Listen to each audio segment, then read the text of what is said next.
From everyone. Online students जरा please confirm कीजिएगा आपको स्क्रीन आवाज वीडियो वगैरह सब क्लियर है जी। ऑनलाइन बच्चे चैट बॉक्स में जवाब दें। अच्छा, हैंडआउट नंबर 1 आप लोगों के पास नहीं, जिनके पास आ रही है कॉपीज, ठीक है, आ रही है कॉपीज आ रही है। अच्छा देखिए, हमने फर्स्ट क्लास जो हमने अटेंड की थी, आप लोगों ने वो सब थे फर्स्ट क्लास में, ऑनलाइन फिजिकल कुछ भी नहीं। ये पीछे पास कर दो, इसके पास एक सब आ जाता है। अच्छा जी देखिए, लास्ट जो हमारी क्लास गुजरी थी, देखो मैं उसी की कंटिन्यूएशन को जो है ना वो लेकर चल रहे हैं। और लास्ट वाली क्लास में हमने कुछ बेसिक्स पढ़ी थी। क्या पढ़ी थी? इतनी लंबी क्लास आपके पास नहीं थी, वो आपके पास छोटी सी एक क्लास थी। मैं उन बेसिक्स को एक बार दोबारा से जो है ना वो रिपीट कर रहा हूँ। उन बेसिक्स को बेटा एक बार मैं दोबारा से जो है ना वो रिपीट कर देता हूँ,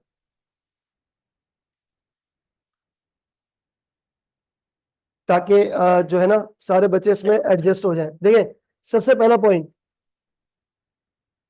हैंडआउट्स देख लो बेटा आगे सबके पास, उधर पास कर देना बाकी।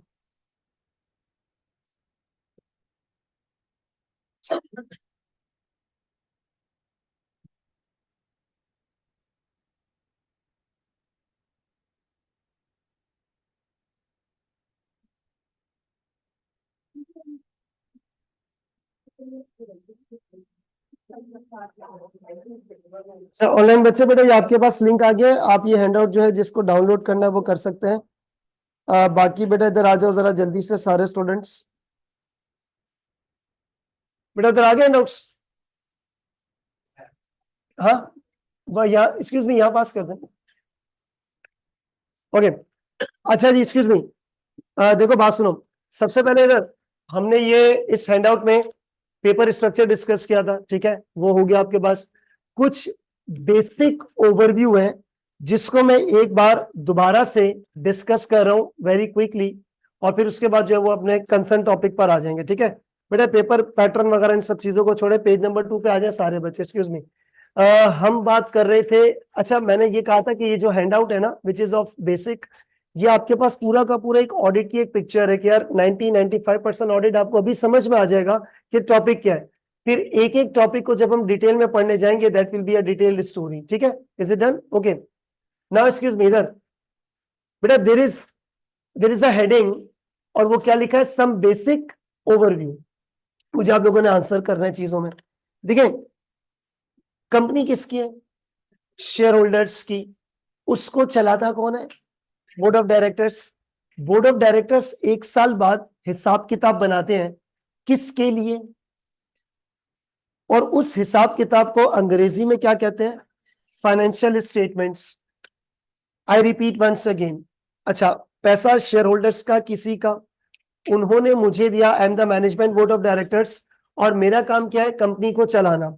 इसके बाद मेरी रिस्पॉन्सिबिलिटी क्या बनती है? मैं 1 साल बाद वो हिसाब किताब बनाऊंगा जिसको हम लोग क्या बोलेंगे? Financial statements. और उस फाइनेंशियल स्टेटमेंट्स को मैंने किसके लिए प्रिपेयर किया है? शेयर होल्डर्स के लिए। क्या उस फाइनेंशियल स्टेटमेंट्स में गलती हो सकती है? गलती को मिस्टेक नहीं कहते, मिस स्टेटमेंट कहते हैं। क्या कहते हैं? Miss statement. सराहने से उस फाइनेंशियल स्टेटमेंट्स में मिस स्टेटमेंट्स हो सकती है। अच्छा, what is miss statement? Financial statements के अकाउंटिंग स्टैंडर्ड्स क्या कहते हैं? और मैंने क्या किया है, अगर उसमें जो फर्क आता है तो उसको हम लोग क्या कहेंगे? Miss statements. डन। अब रिपीट, पैसा किसका? शेयर होल्डर्स का। चला रहा कौन है? मैनेजमेंट। मैनेजमेंट ने साल बाद क्या बनाना है? Financial statement. जिसमें क्या है आपके पास? गलती के चांसेस है। तो शेयर होल्डर्स की तसल्ली के लिए, I do repeat, share holders की तसल्ली के लिए बोला क्या गया कि भाई एक्सटर्नल लोगों को बुलाओ, यानी कि आप लोगों को, एक्सटर्नल ऑडिटर को। अब आप आएंगे और मेरी फाइनेंशियल स्टेटमेंट्स को चेक करेंगे। किसको चेक करोगे? इस एक्सरसाइज को, फाइनेंशियल स्टेटमेंट्स को चेक करने को क्या कहा जाता है? ऑडिट कहा जाता है। क्या कहा जाता है? ऑडिट। बेटा इसके बाद इधर आ जाए, ये एक्सक्यूज मी, ये कुछ चीजें इसमें लिखी हैं, जो बच्चे हैं वो आ जाए, कल नहीं थे लास्ट क्लास में, यहीं से कंटिन्यू करें, बाकी चीजें बाद में लिख लेना। बेटा इस वाले पॉइंट पर आओ, इस वाले पॉइंट पे आइएगा सारे स्टूडेंट्स। ऑडिटर फाइनेंशियल स्टेटमेंट्स को चेक करता है, और फाइनेंशियल स्टेटमेंट्स को चेक करने के बाद क्या एक्सप्रेस करता है? ओपिनियन एक्सप्रेस करता है। गारंटी गारंटी नहीं देता, ओपिनियन एक्सप्रेस कर रहा है। यहां तक बात क्लियर है? ठीक है, मेरे गारंटी और ओपिनियन में फर्क क्या है? गारंटी में यू ओन द रिस्पॉन्सिबिलिटी, हाँ या ना? लेकिन ओपिनियन में क्या होता है? सर ये मेरी राय है, आपकी मर्जी है, यस और नो, दैट्स अ पॉइंट। तो बेटा what is audit? Simple is that financial statements को चेक करना कि वो सही है या नहीं है, इस चीज को हम लोग क्या कहते हैं? ऑडिट। और उसके बाद ऑडिटर ने गारंटी देनी है, क्या देना है? ओपिनियन। अब ये चेक करो बेटा, इसी के नीचे यहां से ऑडिटर, बल्कि एक सेकंड, मैंने लास्ट क्लास में कुछ वो और बताया था ना आपको। हाँ सब वेट करो, अगले सफे पे आओ, पहले पिछली क्लास का काम थोड़ा सा रिकैप।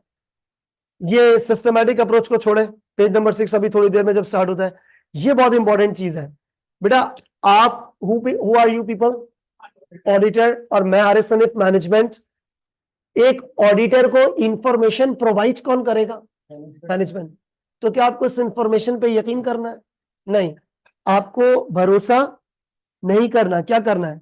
डाउट करके वेरीफाई करना है। रिपीट, फाइनेंशियल स्टेटमेंट से रिलेटेड इंफॉर्मेशन कौन प्रोवाइड करेगा? Will you trust? No, don't trust. क्या करना है? शक करना है, कास्ट डाउट। और आगे क्या लिखा है?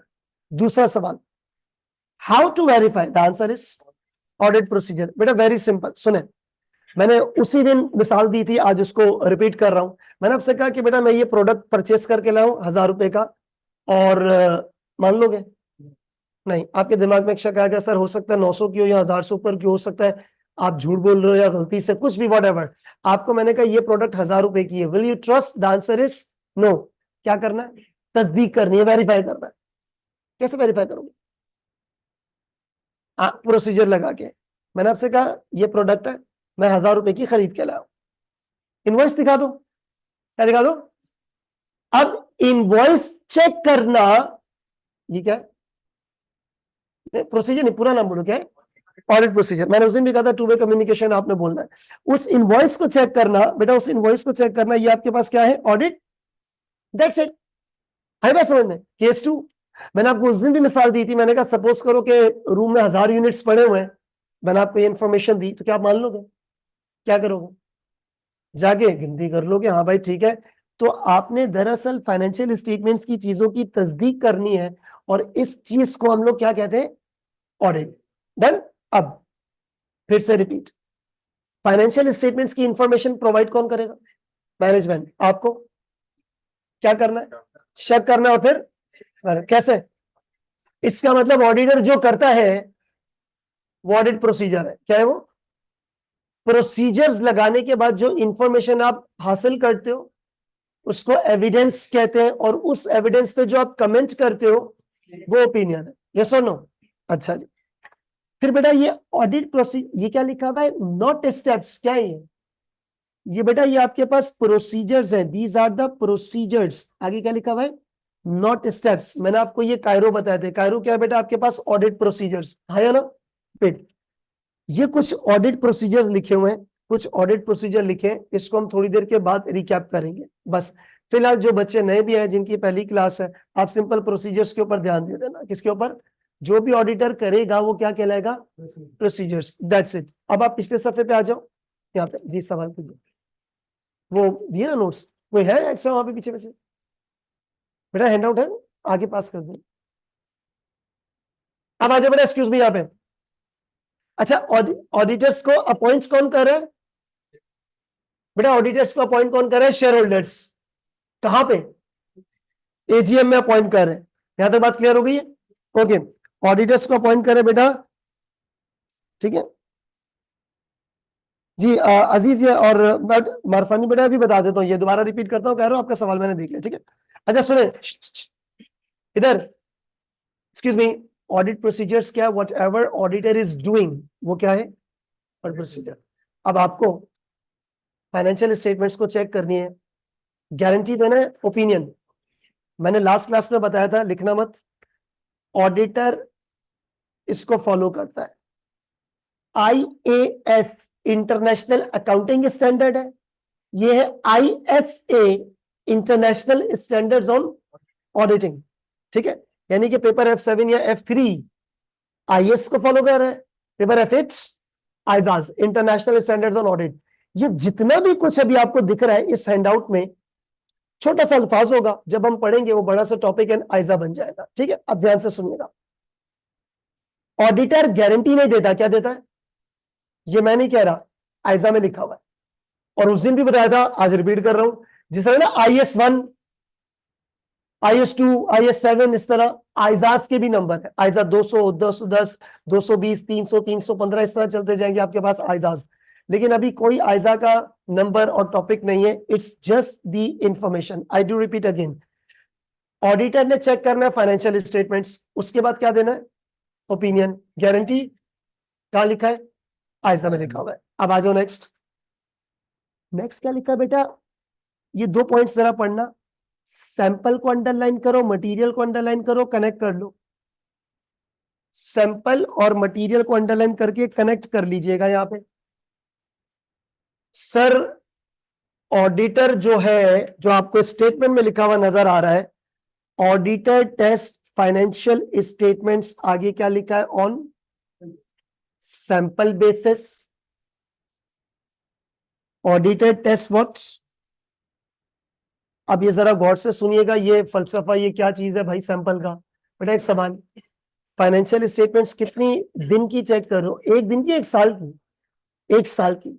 हजारों लाखों करोड़ों ट्रांजैक्शंस होंगी। आप अभी की मिसाल ले लो, ये तारिक रोड पे चले जाओ, एक बैंक है, अभी बैंक मिजान बैंक, कोई भी बड़ा बैंक उठा लो, एक दिन में एक ब्रांच में हजारों ट्रांजैक्शन होंगी। तो पूरे पाकिस्तान में कितनी ब्रांचेस हैं और लाखों करोड़ों ट्रांजैक्शन है, और पूरे साल पे ले जाओ तो कितनी हो जाएगी? प्रैक्टिकली स्पीकिंग एक ऑडिटर एक एक ट्रांजैक्शन को चेक नहीं कर सकता, प्रैक्टिकली आप नहीं चेक कर सकते। उसकी वजह है फाइनेंशियल स्टेटमेंट्स बनी पूरे साल की, चेक करने के लिए तुम्हारे पास 2-3-4 महीने, पूरी ऑर्गेनाइजेशन है, हर किस्म के डिपार्टमेंट्स हैं, और ऑडिट टीम में कितने? 20, 25, 22, 25, 30 लोग होंगे, यस और नो? तो प्रैक्टिकली ये मुमकिन ही नहीं है कि आप एक एक ट्रांजेक्शन को चेक करो। अब मैं एक छोटी सी एग्जांपल दे रहा हूं समझाने के लिए। मान लो हमने कहा हम 100% फाइनेंशियल स्टेटमेंट चेक करना चाहते हैं, कितना परसेंट प्रैक्टिकली पॉसिबल? अच्छा थोड़ी देर के लिए बना लेते हैं। ऑडिट टीम में कितने लोग हैं? मैंने भी बताया आपको 25-30 लोग हैं। हमने कहा नहीं, हम 800 लोग लाएंगे, पूरी बारात लेकर आ जाएंगे सेम। सर तब भी आप 100% ट्रांजेक्शन चेक नहीं करोगे। इसकी वजह पता क्या है? आइजा ने आपके स्कोप में नहीं रखा हुआ। स्कोप का मतलब ये नहीं है कि वो पैसे वैसे कहां ज्यादा मिलते हैं। स्कोप का मतलब होता है कवरेज। जैसे मैं आपको मिसाल दूं, आज की मेरी क्लास का स्कोप ये हैंड आउट है, ठीक है? टाइम हुआ तो दूसरा शुरू कर लेंगे, वरना नहीं। ये आज का एक स्कोप है, कवरेज। आइजा ने आपके स्कोप में नहीं रखा हुआ। आपने बोला मैं 6 महीने का ऑडिट करूंगा और 1000 लोग करेंगे, फिर भी आइजा ने किसमें नहीं रखा हुआ? मैंने उस दिन भी कहा था ये टेक्निकल, ये थ्योरी टेक्निकल है, ये वो चीजें नहीं है जनरल थ्योरी की आपने हेडिंग याद की और लिख दिया जो भी है, ऐसा नहीं है। अच्छा बेटा, अब ऑडिटर किस पर काम करता है बताइएगा? सैंपल बेस पे। क्या लिखा हुआ ये? Material transaction. इसकी मैं आपको एक मिसाल दूं। अज्यूम करो 5 ट्रांजैक्शंस हैं, पहली 10,000 की, दूसरी भी 10,000 की, तीसरी भी 10,000 की, चौथी 2 लाख की, और पांचवी 2 लाख की। मुझे 5 की 5 ट्रांजैक्शन चेक नहीं करनी है। I want to check on a sample. 3 transaction 10-10 हजार की है, 2 ट्रांजैक्शन 2-2 लाख की है। डेफिनेटली आप किसको चेक करोगे? 2 लाख की दोनों को चेक करोगे, उन 3 ट्रांजैक्शन को क्या कर दोगे? इग्नोर कर दोगे। दैट्स इट, खत्म। यही ऑडिट है। ऑडिटर काम करता है किसके ऊपर? सैंपल के ऊपर। और ओपिनियन देता है किसके ऊपर? पूरी फाइनेंशियल स्टेटमेंट्स। जिस तरह एक इंसान का ब्लड टेस्ट होता है, तो क्या जिस्म से पूरा खून निकाल लेते हैं? ऐसा तो नहीं होता। क्या करते हैं? इतना सा सैंपल लेते हैं, ब्लड टेस्ट होता है, और रिपोर्ट में ये नहीं लिखा होता कि आपकी ये छोटा सा जो सैंपल था इसमें आपके खून में ये है, ये है, वो है, या सही है, व्हाटएवर। वो आपकी ब्लड टेस्ट की रिपोर्ट होती है, यस और no? So the thing, those people, they are checking the sample, और ओपिनियन किस पर दे रहे हैं? पूरे 100% के ऊपर। इसी तरह आपकी कमोडिटीज के ऊपर भी होता है। भाई एक प्रोडक्ट है, वो आपने ली और उसको चेक किया, खा के उसका टेस्ट चेक किया, फिर आपने बोला ठीक है 40,000 किलोग्राम जो है ना वो मैं आपको ऑर्डर दे रहा हूं, ऐसा ही होता है ना। So you will test a sample and you will form the conclusion opinion on the entire. अच्छा आप सुनना गौर से, 100% को बोलते हैं पॉपुलेशन, क्या बोलते हैं? सैंपल किसको बोलते हैं? Less than 100%। मैं अज्यूम कर रहा हूं फाइनेंशियल स्टेटमेंट्स में 50,000 ट्रांजेक्शन है टोटल, तो कितना सैंपल लोगे 50,000 में से? ये कहता है 5,000, वो कहता है 10,000, वो कहता है 12,000। ये सब ऑडिटर की मर्जी है। किसकी मर्जी है? ऑडिटर की मर्जी है, ठीक है। और ऑडिटर की मर्जी को ऑडिटर की मर्जी नहीं बोलेंगे, इसको हम बोलते हैं, ये देखो, इसको हम बोलते हैं ऑडिटर्स जजमेंट। बेटा मैं इसको लफ्ज क्या इस्तेमाल कर रहा हूं जो टेक्निकल लफ्ज है, ऑडिटर्स प्रोफेशनल जजमेंट। तो ऑडिटर अपनी प्रोफेशनल जजमेंट को यूज करता है। सवाल ये होता है कि बेटा आप 50,000 में से कितनी ट्रांजेक्शन चेक कर लोगे? मिसाल के तौर पे 15,000, तो आपने बेटा 15,000 ट्रांजेक्शन चेक किए हैं, लेकिन आप ओपिनियन किस पर दोगे? पूरी की पूरी पॉपुलेशन के ऊपर। किसके ऊपर? पूरी पॉपुलेशन। तो कंक्लूजन क्या निकला? एक्सक्यूज मी, पैसा किसका? क्विकली आंसर बेटा। और चलाता कौन है? Directors management. और डायरेक्टर साल बाद फाइनेंशियल स्टेटमेंट प्रोड्यूस करेगी जिसमें गलती हो सकती है। तो ऑडिटर को दावत दी गई एजीएम की महफिल में। कौन सी महफिल में भाई? एजीएम में ऑडिटर अपॉइंट हुआ, बोला आओ एफएस को चेक करो। अब ऑडिटर ने बोला कैसे चेक करूं? इंटरनेशनल स्टैंडर्ड्स आ गए, आइजाज। आइजा ने बोला भाई तेरी अक्कल है, तू ऑडिटर है, अक्कल जजमेंट, सैंपल बेस पे मटेरियल ट्रांजैक्शन उठा के चेक करो और शेयर होल्डर को एक ओपिनियन दे दो, दैट्स इट। तो ऑडिट किसकी तसल्ली के लिए? शेयर होल्डर्स की, दैट्स इट, डन। अब बेटा अब आप इधर आ जाए सारे बच्चे, सिर्फ स्क्रीन पर देखेंगे, हैंडआउट को छोड़ दें थोड़ी देर के लिए, और जो मैं पूछूं उसका आंसर करना, लिखना कुछ भी नहीं, please don't write anything. Screen पर देखेंगे सारे बच्चे। बेटा इधर, ये क्या लिखा है मैंने? मुझे यस और नो में आंसर करना। Who are you? External auditor. क्या तुम्हारा काम फ्रॉड्स को डिटेक्ट करना है, हाँ या ना? क्या आपका काम फ्रॉड को डिटेक्ट करना है, यस और नो? Yes sir. अब अच्छा, फ्रॉड इतना सा अल्फाज है, मैं अभी मैंने आपको दो अल्फाज बोले, सैंपल और मटेरियल, यस और नो? सैंपल का अलग आइजा है, मटीरियलिटी का अलग आइजा है, ये क्या लिखा हुआ है? फ्रॉड का अलग आइजा है, आइजा 240, इस तरह नंबर्स है ना, लेकिन टॉपिक के डिफरेंट आइजाज है। मैंने आपसे सवाल ये किया है, are you responsible to detect the fraud? The answer is yes और नो, ठीक है। कुछ बच्चे यस कह रहे हैं, कुछ बच्चे नो कह रहे हैं, and the actual answer is no. फिर आपके जहन में सवाल आएगा कि सर फिर ऑडिटर करने क्या जा रहे हैं? उसका जवाब भी सुने। बेटा इधर गौर से सुनना, कॉपी कुछ भी नहीं करना, सिंपल, ये बहुत इंपॉर्टेंट हैंडआउट है, आपका माइंडसेट आज ही पूरा का पूरा सेट होगा।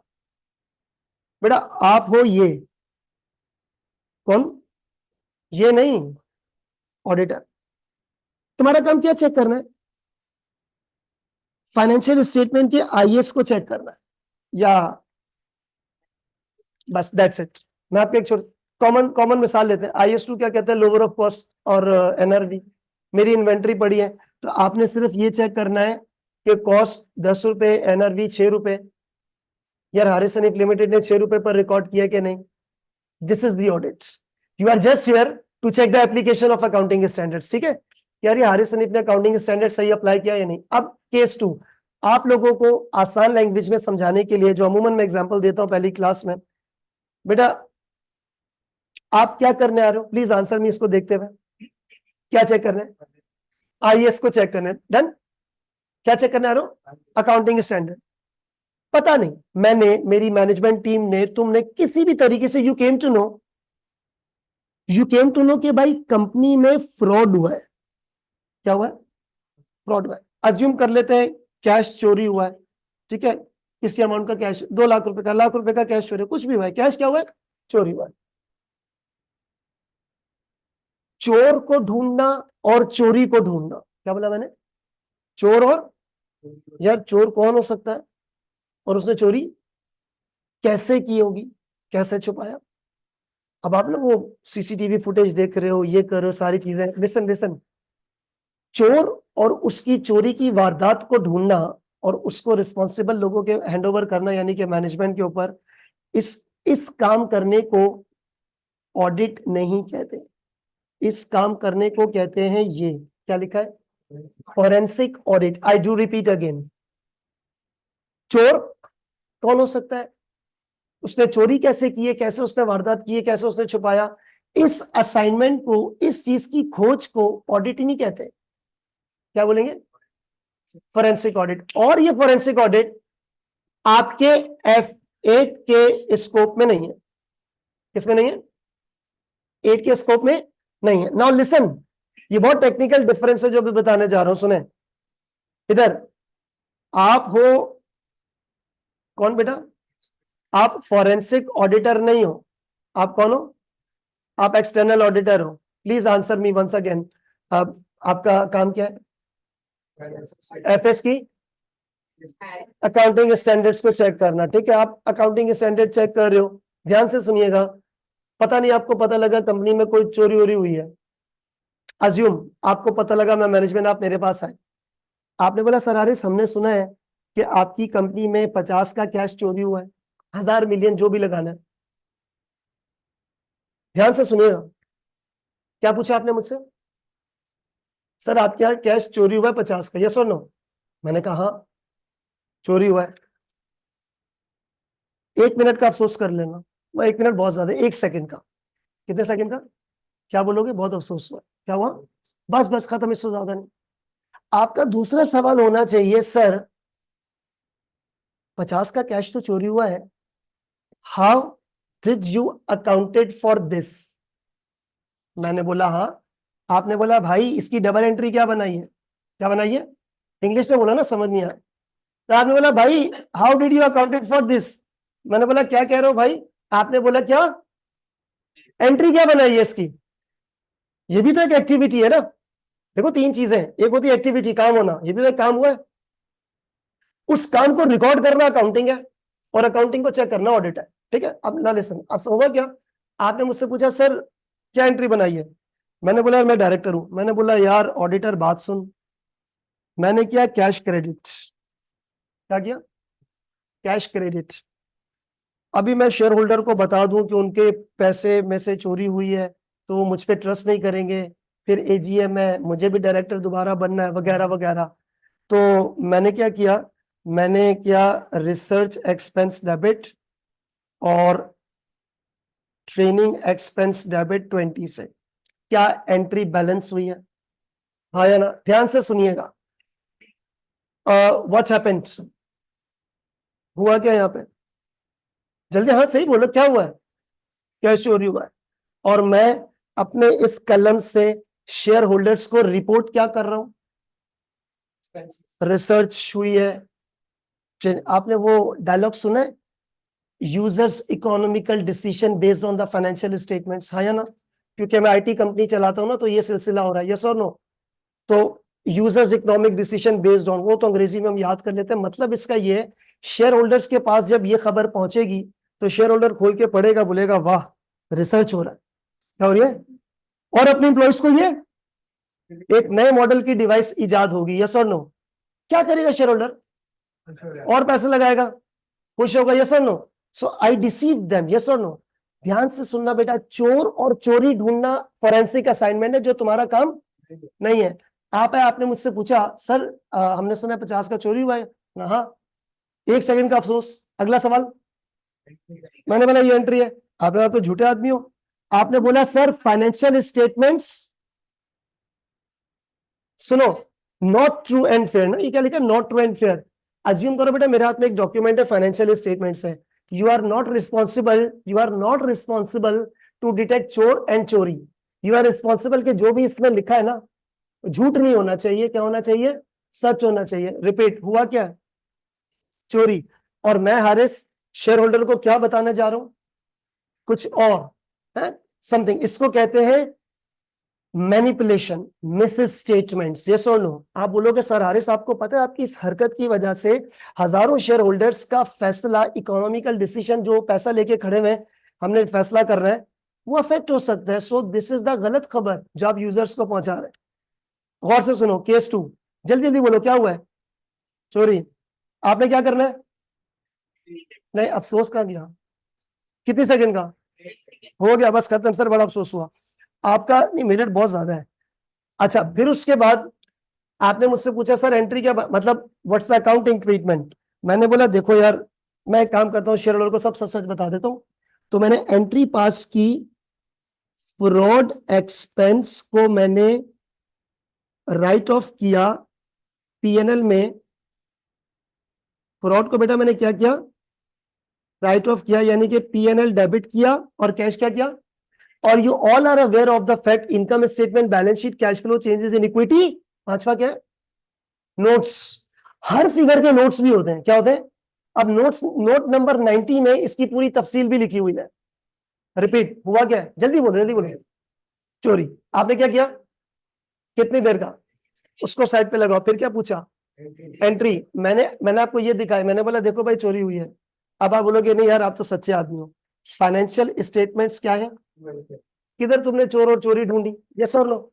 चोर और चोरी ढूंढना तेरा काम नहीं है भाई, तेरा काम क्या है, जो कुछ एफएस में लिखा हुआ है वेरीफाई करो कि वो सच लिखा है। अच्छा, आपने पहले तस्दीक की कि वाकई चोरी हुई है, ये भी तो हो सकता है ना कि चोरी हुई ना हो।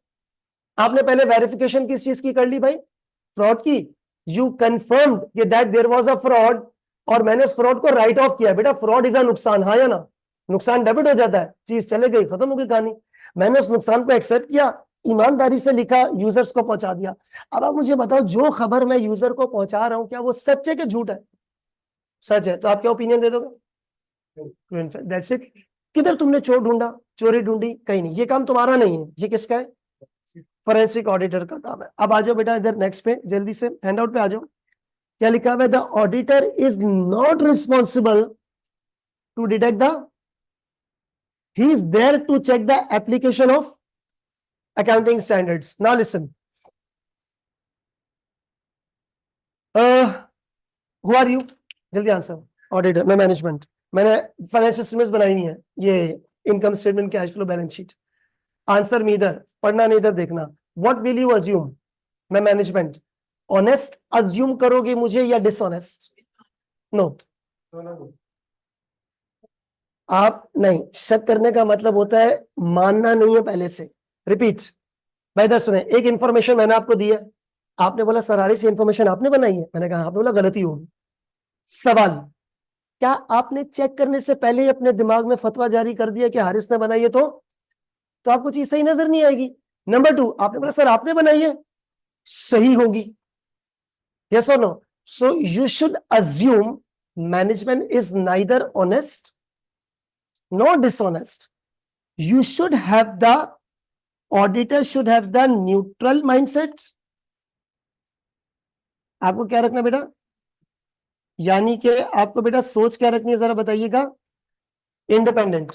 हाँ, फतवा नहीं, इधर ये लफ्ज क्या लिखा हुआ है, मैंने बैलेंस शीट बनाई है, मतलब फाइनेंशियल स्टेटमेंट्स बनाई है। आप बोलोगे सर, सर हारिस आपने जो फाइनेंशियल स्टेटमेंट्स बनाई है उसमें गलती भी हो सकती है, दूसरा क्या लिखा है, फ्रॉड भी हो सकता है सर हारिस आपने जो एफएस बनाई है वो सब कुछ सही भी हो।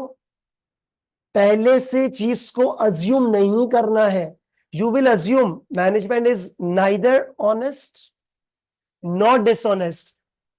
इस बात का फैसला आप करोगे प्रोसीजर लगा के, सबूत इकट्ठा करके, हाँ या ना, सिंपल इज दैट। ये एक प्रोडक्ट है, ये एक प्रोडक्ट है, मैंने कहा भाई 1000 रुपए की प्रोडक्ट लाया हूं मैं, और मैंने इसकी एंट्री भी पास की, प्रोडक्ट डेबिट, 1000 रुपए का कैश क्रेडिट, सही है। आपने बोलना है, आपने बोलना है कि भाई ये जो है ना ये चीज सही है या गलत है, मैं तस्दीक करना चाहता हूं। So you have verified the things, that's called the audit, yes और no. And at the last, जब ऑडिटर ऑडिट कर लेता है तो वो ब्लड टेस्ट की तरह एट द एंड क्या एक्सप्रेस करता है बेटा, रिपोर्ट, और उस रिपोर्ट में उसका क्या होता है, ओपिनियन, दैट्स इट। अब दोबारा से मुझे बताओ कि क्या आपका काम फ्रॉड को डिटेक्ट करना है, नहीं। अगर फ्रॉड नजर में आ भी गया तो पहले आपको तस्दीक करनी है किसकी, फ्रॉड है भी कि नहीं है, मतलब भाई फ्रॉड है। खैर और भी बहुत तफसीली बातें इस वक्त के लिए, छोटी सी बात, भाईजान हारिस सनी फ्रॉड हुआ है, इनकम स्टेटमेंट में राइट ऑफ किया है। मैं बोला हाँ, बोला किस नाम से, मैंने कहा फ्रॉड के नाम से। ट्रू एंड फेयर है या ट्रू एंड फेयर नहीं है, that's it. So you are here to find, to check कि जो कुछ इसमें एफएस में लिखा वो सब कुछ सच होना चाहिए. That's the point. और बेटा एट द लास्ट दोबारा से repeat, will you assume management honest or dishonest? What will you assume? Neither honest nor dishonest. इस बात का फैसला कौन करेगा? ऑडिटर. कैसे? सबूत इकट्ठे करके. सही. अच्छा, अब आ जाओ बेटा पेज नंबर 3 पे.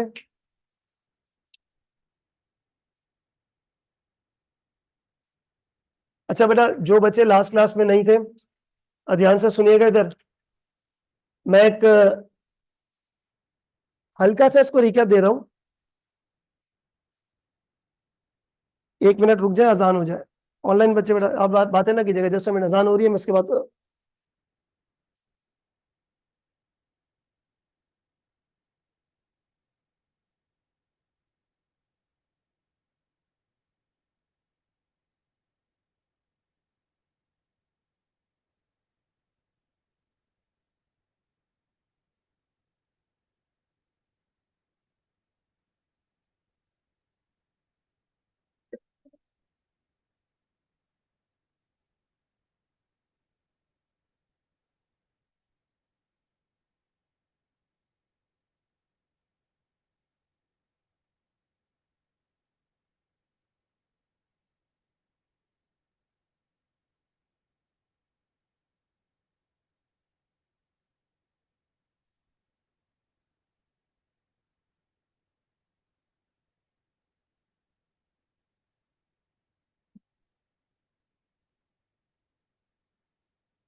ओके.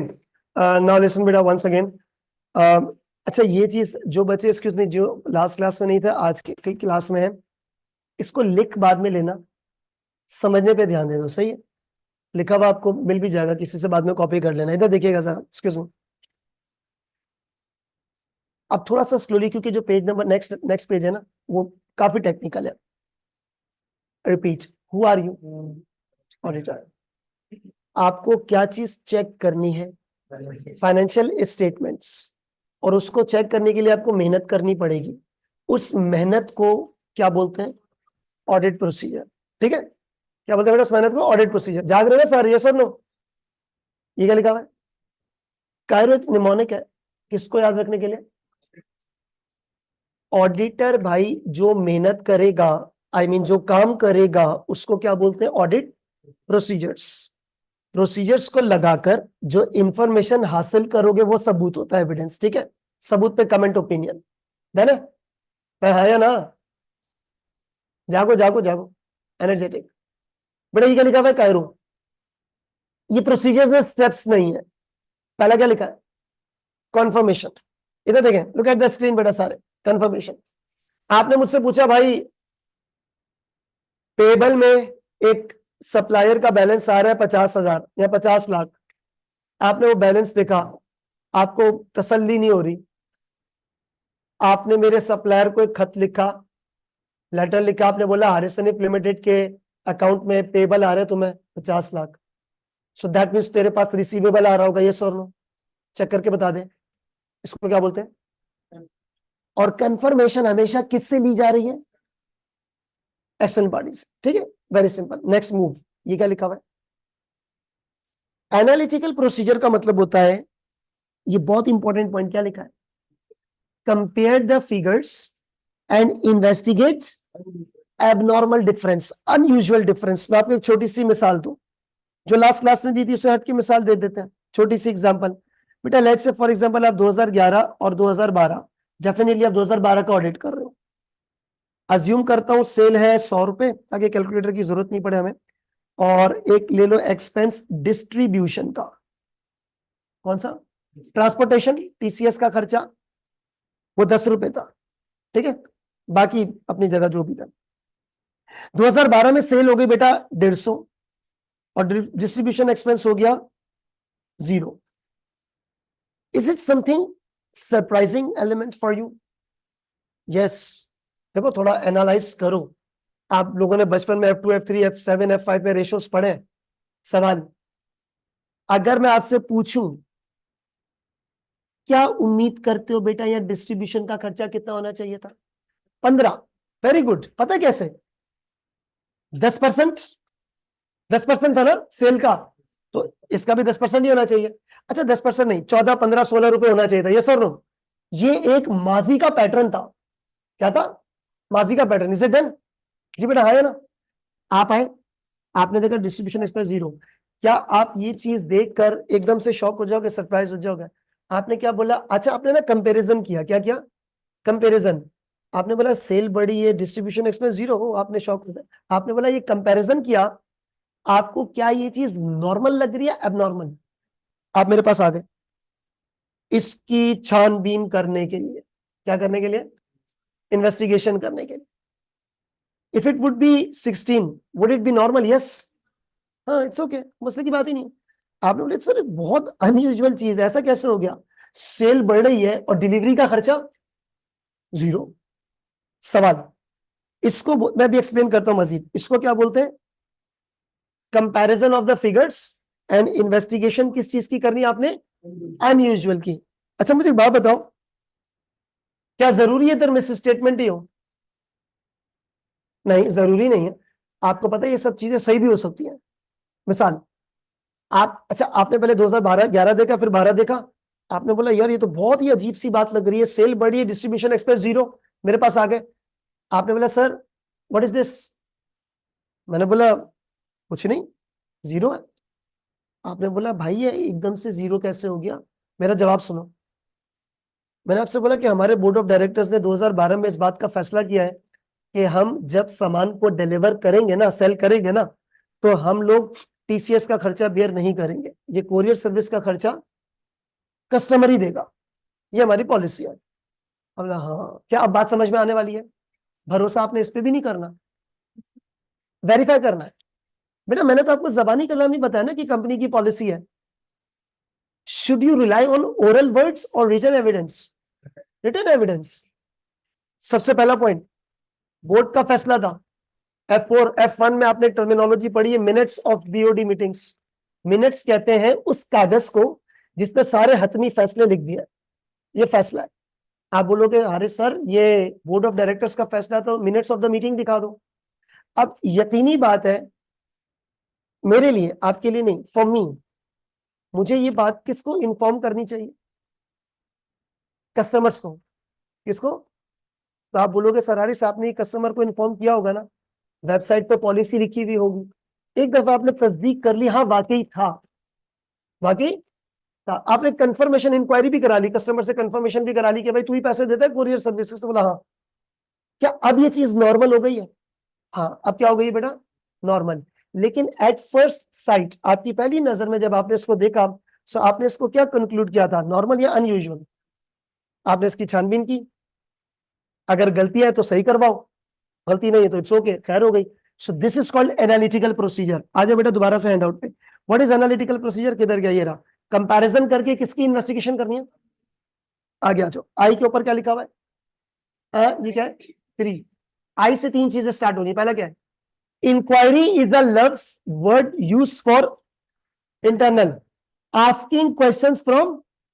आपने मुझसे पूछा सर आपने मिस्टर ए नाम के कस्टमर से कितने पैसे लेने हैं, मैंने बोला 5 लाख। ये तेरा पूछना इंक्वायरी कहलाएगा। क्या कहलाएगा? ठीक है। आपको भरोसा नहीं हो रहा, आपने कस्टमर से पूछा, ये क्या है बेटा? कंफर्मेशन। आपने मुझसे पूछा सर ये प्रोडक्ट तुम कितने की लाए हो, मैंने बोला 1000 रुपए की, ये इंक्वायरी है। आपने बोला हारिस भाई इसका ना इनवॉइस दिखा दो। क्या दिखा दो? अब इनवॉइस चेक करना क्या है? डॉक्यूमेंट्स। आपने पूछा सर रूम नंबर G3 में कितने यूनिट्स पड़े, मैंने कहा 50। जाओ गिनती कर लो। ये क्या? Inspection of asset. ये 2 चीजें पढ़ो जल्दी से, ठीक है? Recalculation and reperformance. बेटा लेटर से फॉर एग्जांपल आप लोगों ने बचपन में F2 MA2 MA1 में पढ़ा हुआ है, इन्वेंट्री की शीट जैसे फीफो से बनी हुई है। किससे बनी है? इधर परचेस किया, परचेस किया, सेल किया, परचेस किया, सेल किया, एंडिंग बैलेंस आ गया 816। आपने उठाया कैलकुलेटर, प्लस माइनस चेक किया, ये क्या कहलाएगा? रिकैलकुलेशन। केस 2, आपने मुझसे बोला सर हारिस वो फीफो की शीट दीजिए, मैंने आपको फीफो की शीट दी, आपने साइड पे रखा, खुद बनाई, आपने खुद बनाया उस शीट को और मेरी शीट से बनाने के साथ कंपैरिजन कर लिया, ये क्या कहलाता है? रीपरफॉर्मेंस। रीपरफॉर्मेंस का मतलब क्या है? ऑडिटर वो काम खुद करता है और मैनेजमेंट से कंपैरिजन करता है। सवाल, कौन सा प्रोसीजर ज्यादा वो है, वैल्यूएबल है? रीपरफॉर्मेंस। लेकिन इसमें टाइम लगता है। अब ऑडिटर की इधर बेटा ये अल्फाज, ये क्या लिखा है? ये टेक्निकल वर्ड है, इसकी तो डेफिनेशंस भी पूछी जाती हैं। जजमेंट का मतलब है कि ऑडिटर को क्या करना चाहिए। अब मिसाल के तौर पे ऑडिटर का काम तो ये रहा ना, ये क्या लिखा है? Cast doubt. मैंने आपको कहा था ना कि आपको at the end of the course आप बहुत ज्यादा शकी मिजाज बन जाओगे, आप एक एक बंदे पे शक करोगे। सही, आपका काम क्या है? शक करना। अब आपने, सुनो, अब आपने, अगर आपको लग रहा है कि एक डॉक्यूमेंट पे गलती के चांसेस कम है, रिकैलकुलेट कर, आगे बढ़। अगर तुम्हें लगता है एक डॉक्यूमेंट में गलती के चांसेस ज्यादा है, वहां क्या करोगे? Reperformance. And at the last क्या लिखा है? What is observation? क्लाइंट के सिस्टम को, कंट्रोल को इधर उधर आपने ऑब्जर्व करना है, ये तमाम चीजें। बेटा अब कंक्लूड कर रहा हूं और फिर ये नोट पे आ रहा हूं, क्योंकि अब जो चीज स्टार्ट हो रही है वो इससे भी ज्यादा टेक्निकल है। गौर से सुने, इधर सुनते जाए। सबसे पहला पॉइंट शॉर्टकट में, बस 1 मिनट। ऑडिटर जो मेहनत करता है उसको क्या कहते हैं? ऑडिट। बस ऑडिट प्रोसीजर्स। किस पर प्रोसीजर लगाता है? Financial statements. डन। अब इधर आ जाए। अगला सफा पूरा ब्लैंक है, एक लाइन लिखिए, पेज नंबर 4। एक्सक्यूज मी बेटा लिसन, यहां पर अब मैं आपको बताने जा रहा हूं बहुत इंपॉर्टेंट पॉइंट, जो मैंने पहली क्लास में जाहिर है नहीं बता सकता था, टाइम नहीं था इतना। कितने सीआरपी है बेटा? 3 है, और इन तीनों के टॉपिक्स भी डिफाइंड है। टॉपिक्स भी वो मैं आपको भी बताऊंगा कि कौन कौन से टॉपिक्स आपके पास है। नंबर 1, वो टॉपिक्स को छोड़ो, ये क्या लिखा हुआ है? Controls impacts on financial statements. अब इतना सा लफ्ज लिखा है कंट्रोल्स। बीपीपी में 2 चैप्टर है, कैप्लान में 1 ही चैप्टर है, कंटेंट तो पूरा ही है, मैंने भी आपको पढ़ाना है। इतना सा लफ्ज है कंट्रोल, इस पे एक सीआरक्यू है, आ सकता नहीं है, आएगा। ठीक है, कंट्रोल्स के ऊपर एक सीआरक्यू है, मतलब अभी मैं आपको बताता हूं क्या है बेटा। कंट्रोल्स का इंपैक्ट आता है, कंट्रोल्स का इंपैक्ट आता है किसके ऊपर? Let me give you a quick recap of the controls which you people have already studied in your F1 paper. कहां पढ़ा है? F1 मैं याद दिलाता हूं, लिखना मत प्लीज, कुछ भी जो लिखाना है मैं यहां पर खुद लिखाऊंगा। लेट्स से बेटा for example, let's say for example F1 में ना आपने एक चैप्टर पढ़ा था ये वाला, क्या पढ़ा था? Don't write. उस पे एक निमोनिक था, स्पेंसो, याद आ रहा है कुछ? नहीं सर, नहीं याद आ रहा, सुना हुआ लग रहा है, मैं जाग रहे ना, सुना हुआ लग रहा है ये? हाँ वो छोड़ दे, स्पेंसो याद है ये? अच्छा, इसमें से कोई एक पढ़ लेते हैं ताकि समझा दो, अगर सब बताने जाऊंगा तो टॉपिक शुरू हो जाएगा। पहला था आपके पास एक सेग्रीगेशन ऑफ ड्यूटीज, क्या? अब ध्यान से सुनो,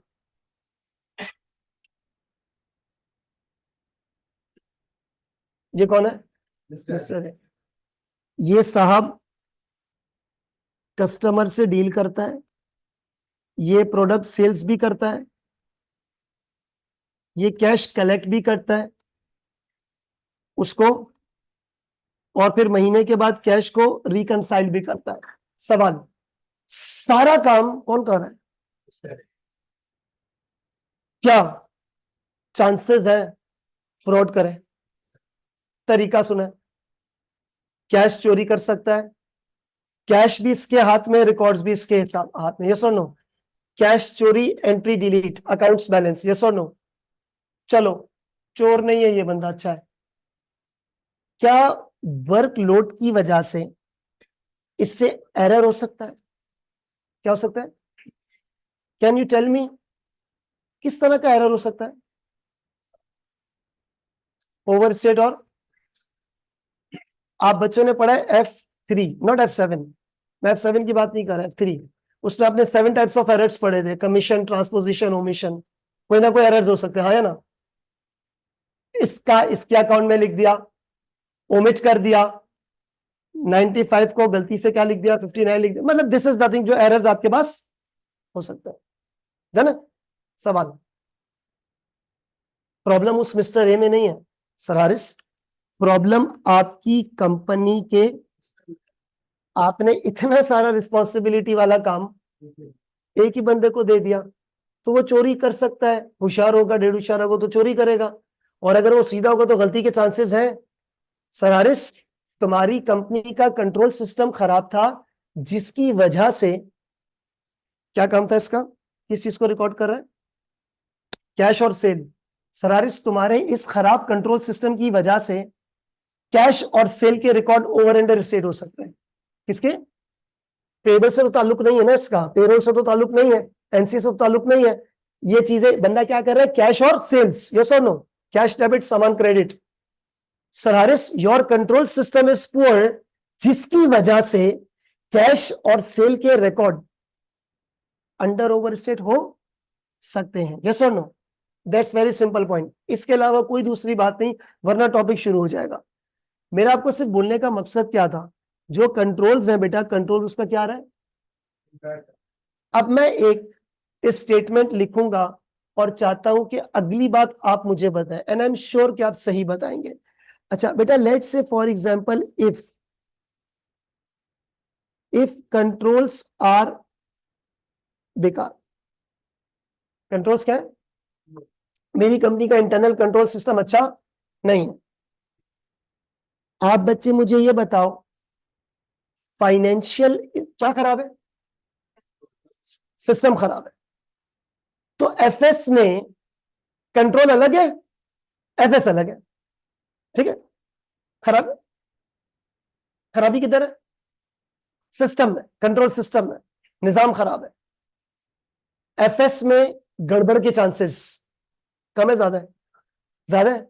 क्यों ज्यादा है? क्यों? कंट्रोल्स की वजह से। यस और नो? That's very simple. तो बेटा यहां पर पता है क्या होगा, यहां पर हम लोग क्या लिखेंगे,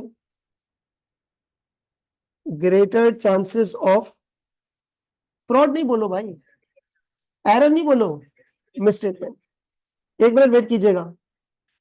greater chances of misstatement in the, बेटा wait wait wait please, misstatement को अकेला मत लिखा करें ऑडिट में।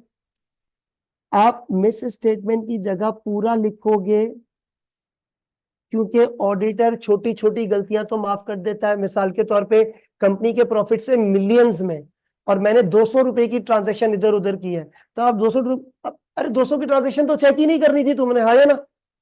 छोटी गलतियां तो माफ है, यस और नो? तो ऑडिटर हमेशा कौन सी चीज चेक करता है? मैं नहीं कह रहा, अभी ये अगले हैंडआउट में जब आइजा की डेफिनेशन आएंगी ना, आइजा ने स्कोप में रखा हुआ है, ऑडिटर बेटे मटेरियल ट्रांजैक्शन चेक करो। क्या चेक करो?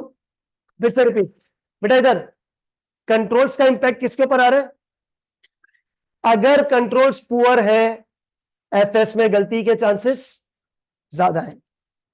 केस 2, अगर आपके कंट्रोल्स आर स्ट्रॉन्ग, अच्छे कंट्रोल्स है, बड़े जबरदस्त कंट्रोल्स है, मतलब हर 2 दिन के बाद सीनियर रिपोर्टिंग लेता है, सेग्रीगेशन ऑफ ड्यूटीज है, हर जगह कैमरास लगे हुए हैं, इतने ज्यादा सर्विलेंस है, मॉनिटरिंग है, बहुत कंट्रोल्स है, फाइनेंशियल स्टेटमेंट्स में गलती के चांसेस 0 है। क्या है? कम हो जाएंगे। क्या लिखूं? लेस चांसेस ऑफ, इसको मैं एमएम बोल दूंगा ना शॉर्टकट में, less chances of MM in the financial statements. बच्चे इसको जल्दी से लिखो और अंडरलाइन करो इसे।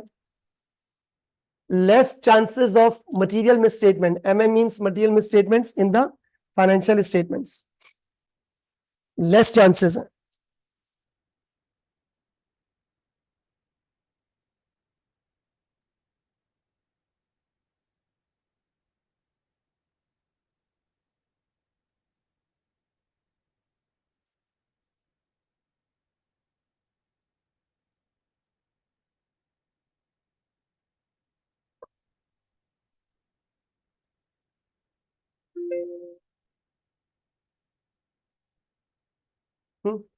बात समझ में? एक्सक्यूज मी, अगर कंट्रोल सिस्टम बुरा है, बेटा कंट्रोल सिस्टम बुरा है, तो फाइनेंशियल स्टेटमेंट्स में गड़बड़, गड़बड़ नहीं, सॉरी क्या बोलेंगे, मिस स्टेटमेंट नहीं, मिस के चांसेस ज्यादा है।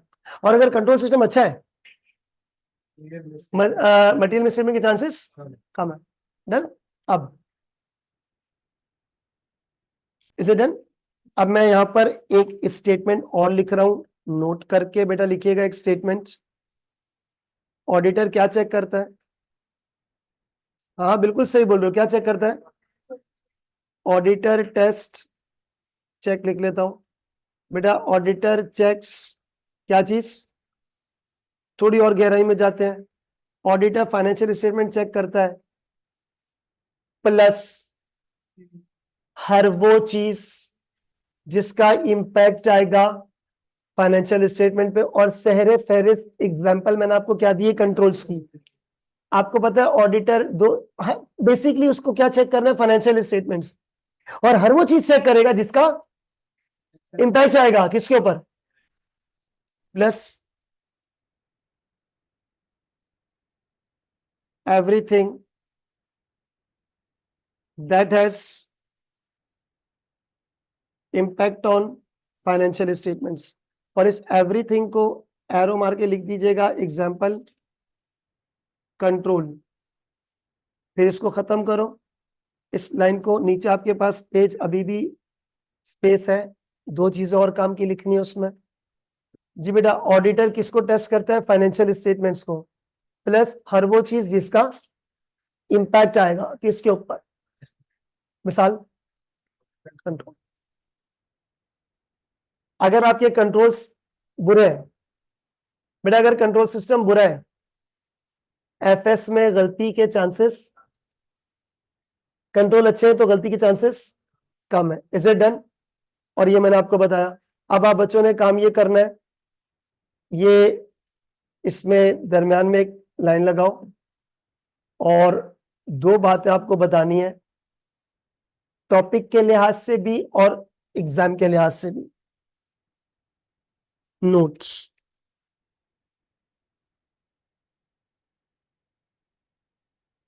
बेटा इधर ये दो, इसको पोर्शन करो, स्प्लिट करो, इसी तरह करना बेटा इधर। अब इधर इधर excuse me, look at me. Ultimately आपको क्या चेक करना है? Excuse me, your ultimate target objective is to check what? आपको तो फाइनेंशियल स्टेटमेंट्स तक पहुंचने के लिए सड़क पर जाते हैं ना, वहां जाना है तो you have to take a bridge. Financial statements तक पहुंचने के लिए you have to take a bridge and that bridge is controls. अब ये पॉइंट पहले समझिएगा, उसके बाद लिखना, वेट कर जाए बच्चे, वेट कर जाए प्लीज। बेटा ये जो आपके पास ऑडिटर है ना, ऑडिटर करेगा टेस्ट। क्या करेगा? दो चीजों को टेस्ट करता है। बेसिकली ऑडिटर को टेस्ट क्या करना है? Financial statements. क्या करना है? लेकिन sir financial statements, income statement, cash flow, balance sheet, इतनी लाखों करोड़ों ट्रांजैक्शंस हो सकती है, ऑडिटर कितना चेक करेगा? मैं आपको एक छोटी सी एग्जांपल देता हूं। ऑडिटर, अच्छा ये बताओ पहले, एफएस चेक करना ज्यादा टाइम कंज्यूमिंग है या कंट्रोल्स चेक करना ज्यादा टाइम कंज्यूमिंग है? एफएस, क्योंकि एफएस में बहुत ट्रांजेक्शन, पीर मंगल बुध जुमेरा जुम्मा अगला महीना, इतनी सारी, अरे इतनी ट्रांजेक्शन चेक करा। जबकि कंट्रोल टेस्ट करना ज्यादा आसान है। पता कैसे? मिसाल, मैं जाकर देख लूंगा सेग्रीगेशन ऑफ ड्यूटीज है, ये कैमरा लगा हुआ है, देखो तो, हाथ हिला दो। हाँ हाँ, बात कर रहे हो तो हाथ हिलाओ, तो मैं उसके बाद तुम्हें रंगीन फोटो दिखा दें कैसे आते हो। अच्छा आते, अच्छा सुनो, आपने क्या किया, you visited the cash room, आपने देखा कैमरा लगा है, आपने उसको वेव किया, फिर जाके आपने मॉनिटरिंग रूम में चेक किया कि 3 मिनट पहले मैं नजर आ रहा हूं कि नहीं, ये आपने कंट्रोल टेस्ट किया। ध्यान से सुनना, एक्सक्यूज मी, क्या चेक किया? और ये प्रोसीजर्स होंगे आगे जाके, वॉच द सीसीटीवी फुटेज और इस तरह, ये हम लिखेंगे इसमें जब जरूरत पड़ेगी। सो मेरा बोलने का मकसद क्या है, सिस्टम और कंट्रोल को टेस्ट करने में मिसाल के तौर पे 1 दिन लगता है, तो एफएस को चेक करने में 10 दिन लगेंगे। गैप। सबसे पहले ऑडिटर क्या करता है? नंबर 1, ये फर्स्ट लिखा है, फर्स्ट, बेटा इधर देखना, एक्सक्यूज मी। ऑडिटर पहले करेगा टेस्ट, फिर सेकंड नंबर पे टेस्ट, पहले करेगा टेस्ट ऑफ कंट्रोल्स, इसको प्यार से क्या बोलेंगे? टीओसी। फिर ऑडिटर करेगा test of financial statements in detail, इसको प्यार से बोलते हैं, एक सेकेंड बेटा, इसको हम लोगों ने क्या नाम दिया है? मिसाल दूं आपको, F3 में आपने पढ़ा है ना, वो फाइनेंशियल स्टेटमेंट्स बनती है, एक्रूअल, प्रूडेंस, मैचिंग कॉन्सेप्ट, उसमें एक और भी आता है, substance over form, and you are testing financial statements, तो सब्सटेंटिव टेस्ट बन गया। रिपीट बेटा, ये बहुत टेक्निकल बात है। 3 CRQ है, कितने? पहले 1 CRQ कंट्रोल से आएगा, दूसरा सब्सटेंटिव से आएगा, तीसरा रिस्क, मतलब शकी मिजाज आदमी, आपको सिनेरियो देंगे, बोलेंगे तू ऑडिटर है भाई, रिस्क निकालो, क्या निकालो? ये 3 topics would become collectively scenario based 45-50 number. कितने? 45 से 50 number. If you can make it average of 15 marks, तो कितने हो जाते हैं? 45। But it's not always be the case, कभी कभी सब्सटेंटिव 20 नंबर का भी आ जाता है, कंट्रोल 18 नंबर की भी। So you can assume almost 45 से 50 नंबर। कितने टॉपिक्स के? 3, रिस्क, टीओसी और substantive, and it is written in your syllabus guide कि बेटा ये 3 सवाल यहां से आते हैं 50% of the exam. Now listen, ये तो मैं कम बोल रहा हूं, अगर इसकी केस ओटीक्यू भी आ गई तो फिर वो ज्यादा कहानी। मैं सिर्फ सीआरक्यू के बारे में बता रहा हूं आपको, 70 नंबर में से 50 नंबर पहले है। अच्छा अभी इधर सुनो बेटा, इधर लिसन, ऑडिटर ने 2 किस्म के टेस्ट करने हैं। पहले कौन सा टेस्ट करेगा? टेस्ट ऑफ कंट्रोल्स, और दूसरा टेस्ट ऑफ फाइनेंशियल स्टेटमेंट्स, और उसका क्या नाम दिया हुआ है? अब बेटा 1 मिनट बैठा, सिर्फ 1 मिनट, मैं टाइम देता हूं, कॉपी कर लेना, जस्ट अ मिनट। अब ये पॉइंट पहले मुझे लिखने दीजिएगा, क्योंकि मैं बोलूंगा इसी तरीके से, इंशाल्लाह आप सही आंसर करोगे। इधर देखिएगा बेटा प्लीज, राइटिंग बाद में। मान लो ऑडिटर हैड,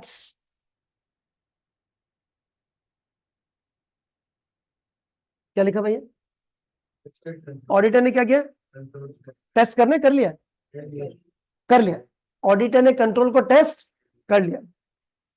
अब जब टेस्ट होता है तो रिजल्ट आता है। आपने ही पेपर दिया ना अभी? सर अभी तो दिया है यार, अभी रिजल्ट आ जाएगा। अच्छा जी, इसका आउटकम आएगा। पहला, बेटा आप कौन, जल्दी बोलो, क्या कर चुके हो? किसका? कंट्रोल का टेस्ट कर लिया। तुमने सबसे पहले किसका टेस्ट किया? कंट्रोल्स का। और तुमने कंक्लूजन दिया, सर हारिस आपकी कंपनी का कंट्रोल सिस्टम घटिया है। क्या बोला? घटिया है। मैं यहाँ पे लिख रहा हूं, if outcomes of TOC is, wait करना, वेट वेट वेट, जिसने बोला बिल्कुल सही बोला। अब तुमने बिल्कुल सही बोला बेटा। अगर तुमने एफएस तो भी नहीं देखी, क्या देखा आपने? कंट्रोल्स। बेटा आपने कंट्रोल टेस्ट किया, यहां देखिएगा, and what you have concluded. आपने बोला सर आपकी कंपनी में सेग्रीगेशन नहीं है, कैमरा लगा है सही नहीं चलता, ये वाला चलता है, फलाने कंट्रोल सही नहीं है, ये वो। आपने मतलब आपने बोला नहीं यार मजा नहीं यार, आपके कंट्रोल सिस्टम अच्छे। दिमाग में क्या परसेप्शन बनेगी? ज्यादा, ये सुनो। अब सिंपल, बेटा इधर देखो, इधर सब्सटेंटिव टेस्ट, मेरा मतलब है फाइनेंशियल स्टेटमेंट सोच कर आए थे आप, 40% चेक करूंगा। कितना परसेंट? ये तुमने क्या किया था? सोचा था कि मैं 40% एफएस देखूंगा, ठीक है। अब एफएस देखने से पहले तो आपने क्या देखना है? कंट्रोल। कंट्रोल है बेकार, घटिया। अब बताओ, आपने बोला यार 40% सोचा था, कंट्रोल कंट्रोल देखे बेकार है, एफएस में गलती के चांसेस ज्यादा है। तो आप क्या कर सकते हो? सैंपल साइज 40 ही रखना चाहिए, बढ़ाना चाहिए। इसका मतलब तुम्हारा जो सब्सटेंटिव का वॉल्यूम है ना, वो बढ़ जाएगा। सब्सटेंटिव का वॉल्यूम डिपेंड किस पर करेगा? कंट्रोल्स पे। अब आप पता क्या करोगे? अब आप करोगे ग्रेटर ग्रेटर सब्सटेंटिव टेस्टिंग। एक मिनट वेट। सब्सटेंटिव टेस्टिंग का मतलब होता है, ये देखो बच्चे, ये जो ब्लैक कलर से लिखा है, टेस्ट ऑफ एफएस इन। अब आप अपनी डिटेल बढ़ा दोगे और ज्यादा आप समंदर की गहराई में जाओगे। इसका मतलब ये बना कि बेटा आपकी टीम मतलब सोच के आए थे यार इस कंपनी के लिए 15 लोग बहुत है चेक करने के लिए। फिर आपने बोला यार नहीं यार, तो कंट्रोल इसके खराब है, 2-3 लोग और आपने ऐड किए। आपने सोचा था 2 महीने में निपटा देंगे, आपने बोला नहीं ये तो हालात खराब है यहाँ पर, 3 महीने पे ले जाएंगे। टीम, टाइम, सैंपल और इवन तुम्हारे, क्या करोगे? बढ़ा दोगे, बढ़ा दोगे, यस और no? Team, time, sample, procedures will increase. इसका मतलब substantive depends on controls. And second scenario would definitely be vice versa. बेटा if outcomes of TOC is strong, आपने सबसे पहले मेरे कंट्रोल्स चेक किए and you are very impress के sir Haris आपकी कंपनी में कंट्रोल सिस्टम तो बड़ा जबरदस्त है, रिपोर्टिंग होती है, कैमरास लगे हुए हैं, सिक्योरिटी सिस्टम है, आईटी सिक्योरिटी सिस्टम है, आपका डाटा हैक नहीं हो सकता, वगैरह बहुत सारी चीजें आपने देखी। You are impress with the controls. What will be your perception? गलती इन फाइनेंशियल स्टेटमेंट्स के चांसेस कम है। क्या आप फाइनेंशियल स्टेटमेंट्स में सब्सटेंटिव को जीरो कर दो? तो फिर करने क्या गए हो? जीरो थोड़ी करेंगे भाई। अब आप फाइनेंशियल स्टेटमेंट्स पे हल्का हाथ रखोगे, यस और नो? क्यों? कंट्रोल इतने अच्छे थे, एफएस में गलती के चांसेस कम। अब अगेन तुम्हारी जजमेंट है, सोच क्या थे 40%, आपने 38 कर दिया, आपकी जगह वो तो उसने 35 कर देना था, उसकी मर्जी, उसकी जजमेंट है। यानी कि बेटा point to be noted is that अब आप क्या करोगे? Less substantive testing. मेरा मतलब है कि जो तुम्हारी टीम, टाइम, सैंपल, प्रोसीजर्स है, what ever your audit efforts, it can be reduced. Copy करो, एज इट इज कॉपी करना बेटा।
अच्छा बच्चा, वो अटेंडेंस शीट कुछ आई होगी।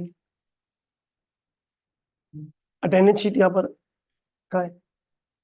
ये एक्सक्यूज मी, ये गर्ल्स में सबने कर दी मार्क? आपने कर दी लास्ट में? एक मिनट पीछे पास करो प्लीज। गर्ल्स में देख लो बेटा, जिसने नहीं किया उन्हें लास्ट में भी दे दीजिएगा उन्हें। और बॉयज वाली शीट किधर है बेटा? वो जरा कंप्लीट कर लो उससे शीट।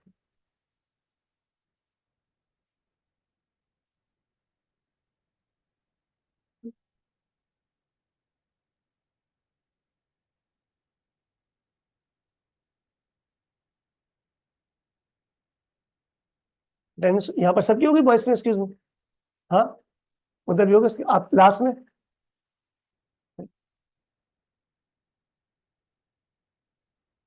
आगे पास कर दो। इसको दे दो आगे, आगे पास कर दो शीट।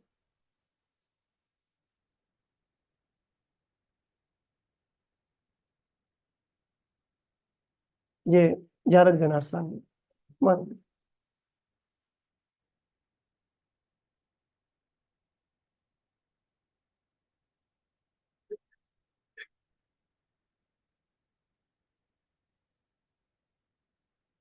जी बच्चे, is it done? Excuse me.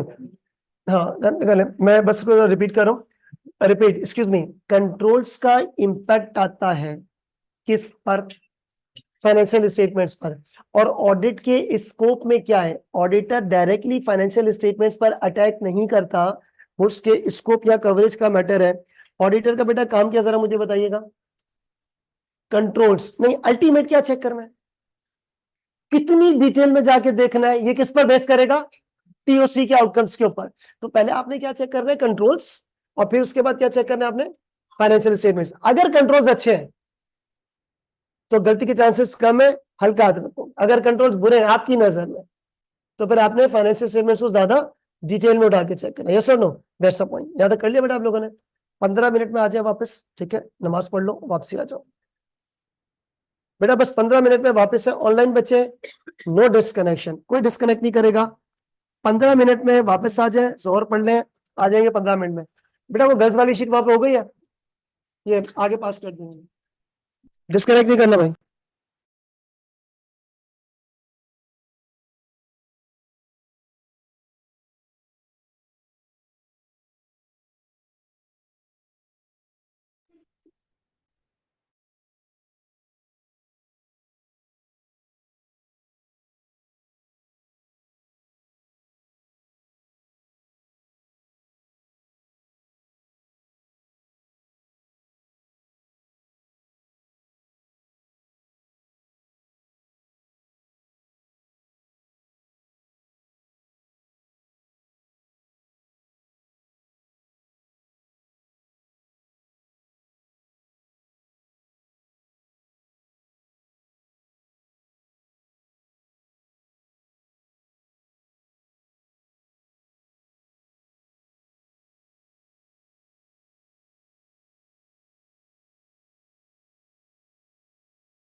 Ji online बच्चे बेटा, यू ऑल आर हियर।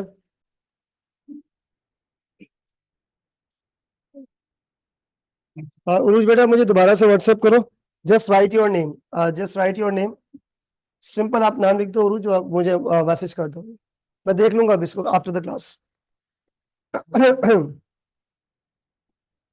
अच्छा बेटा excuse me, who are you, जल्दी जल्दी बोलो। ऑडिटर। एक्सक्यूज मी, आपका अल्टीमेट ऑब्जेक्टिव इस वक्त क्या है? फाइनेंशियल स्टेटमेंट्स को चेक करना कि क्या वो आपके पास सही स्टैंडर्ड्स के मुताबिक बने या नहीं, यस और no? This is your ultimate objective. और यहां तक पहुंचने के लिए आपको सहारा लेना पड़ता है इंटरनल कंट्रोल्स का। तो सबसे पहले एक्सक्यूज मी, सबसे पहले बेटा आपने क्या चीज चेक करनी है? Internal controls. और उसके बाद किसको चेक करना है? फाइनेंशियल स्टेटमेंट्स को डिटेल में। अब move on to the next page.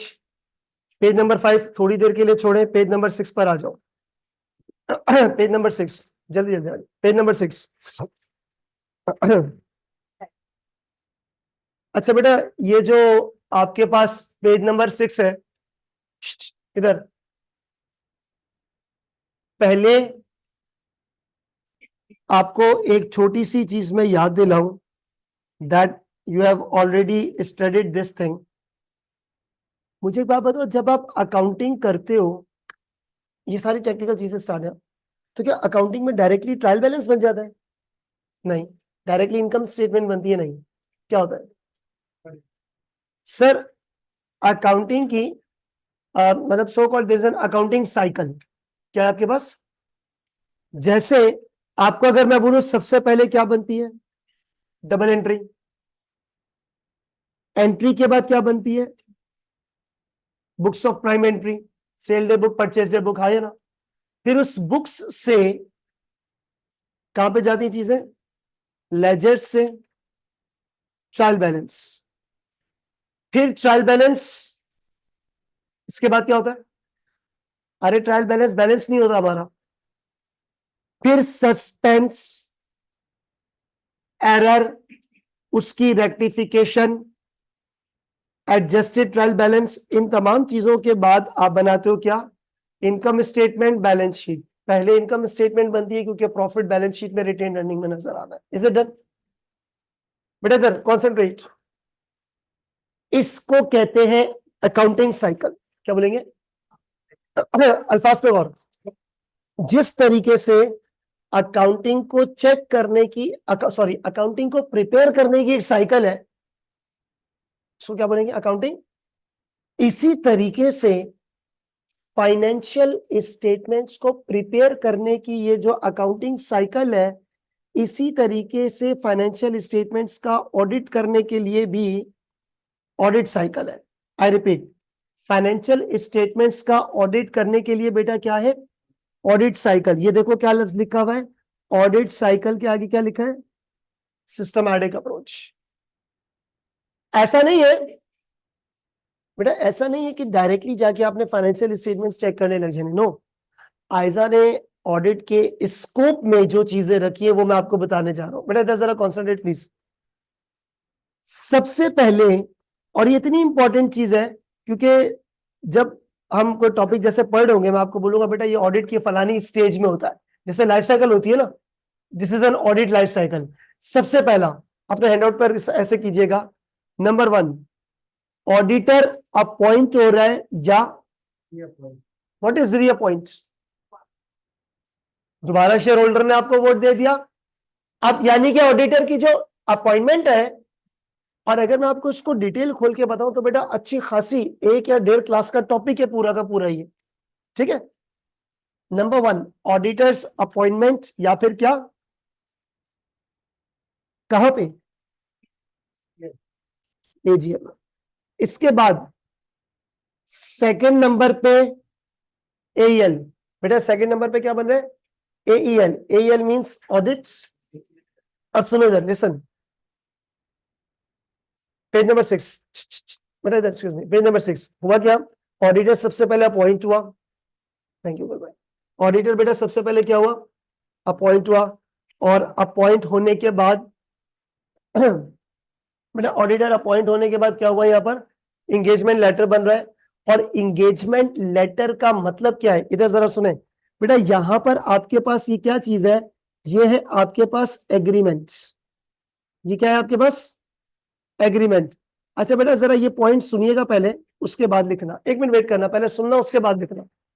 आप हो कौन, हु आर यू? ऑडिटर यानी कि ऑडिट फर्म। मैं क्लाइंट एंटिटी, मैं कौन हूं?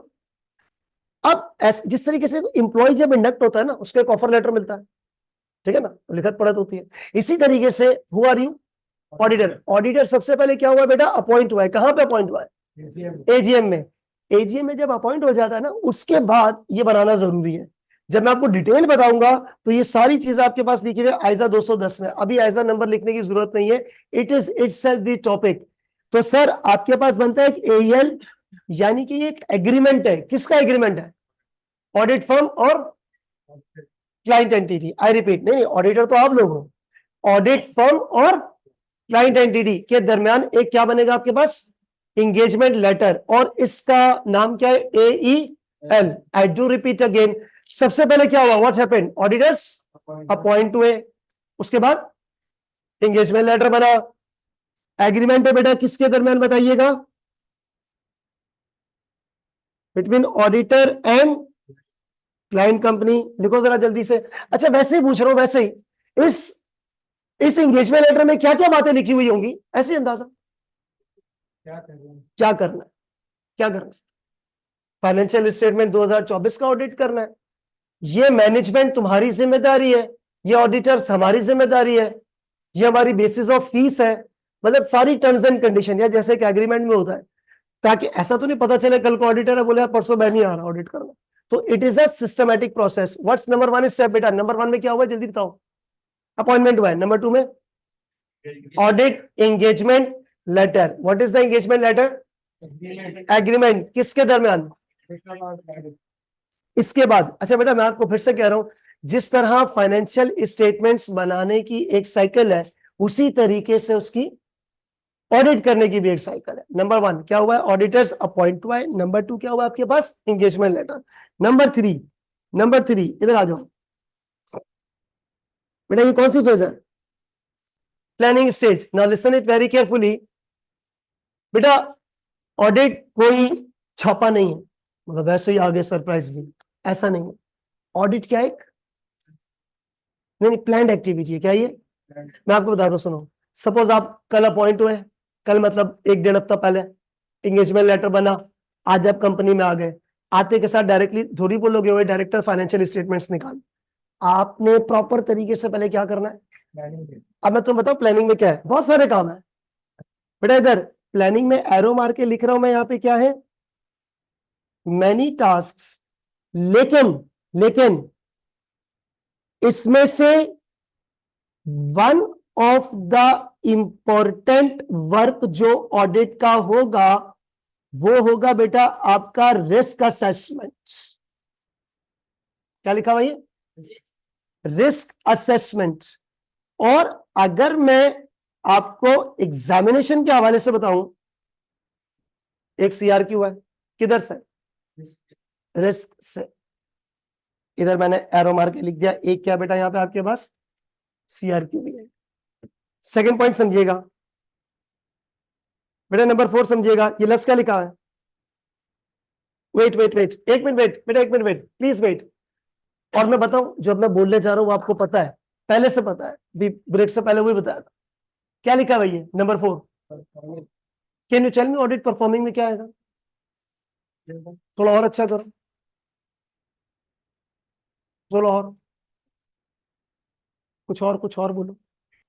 अरे कुछ और, हाँ ये सही बोला। और सब्सटेंटिव, यानी ना ये सही है, सुनो कोई मसला नहीं है बेटा। देखो परफॉर्मिंग द ऑडिट में दो चीजें आती हैं,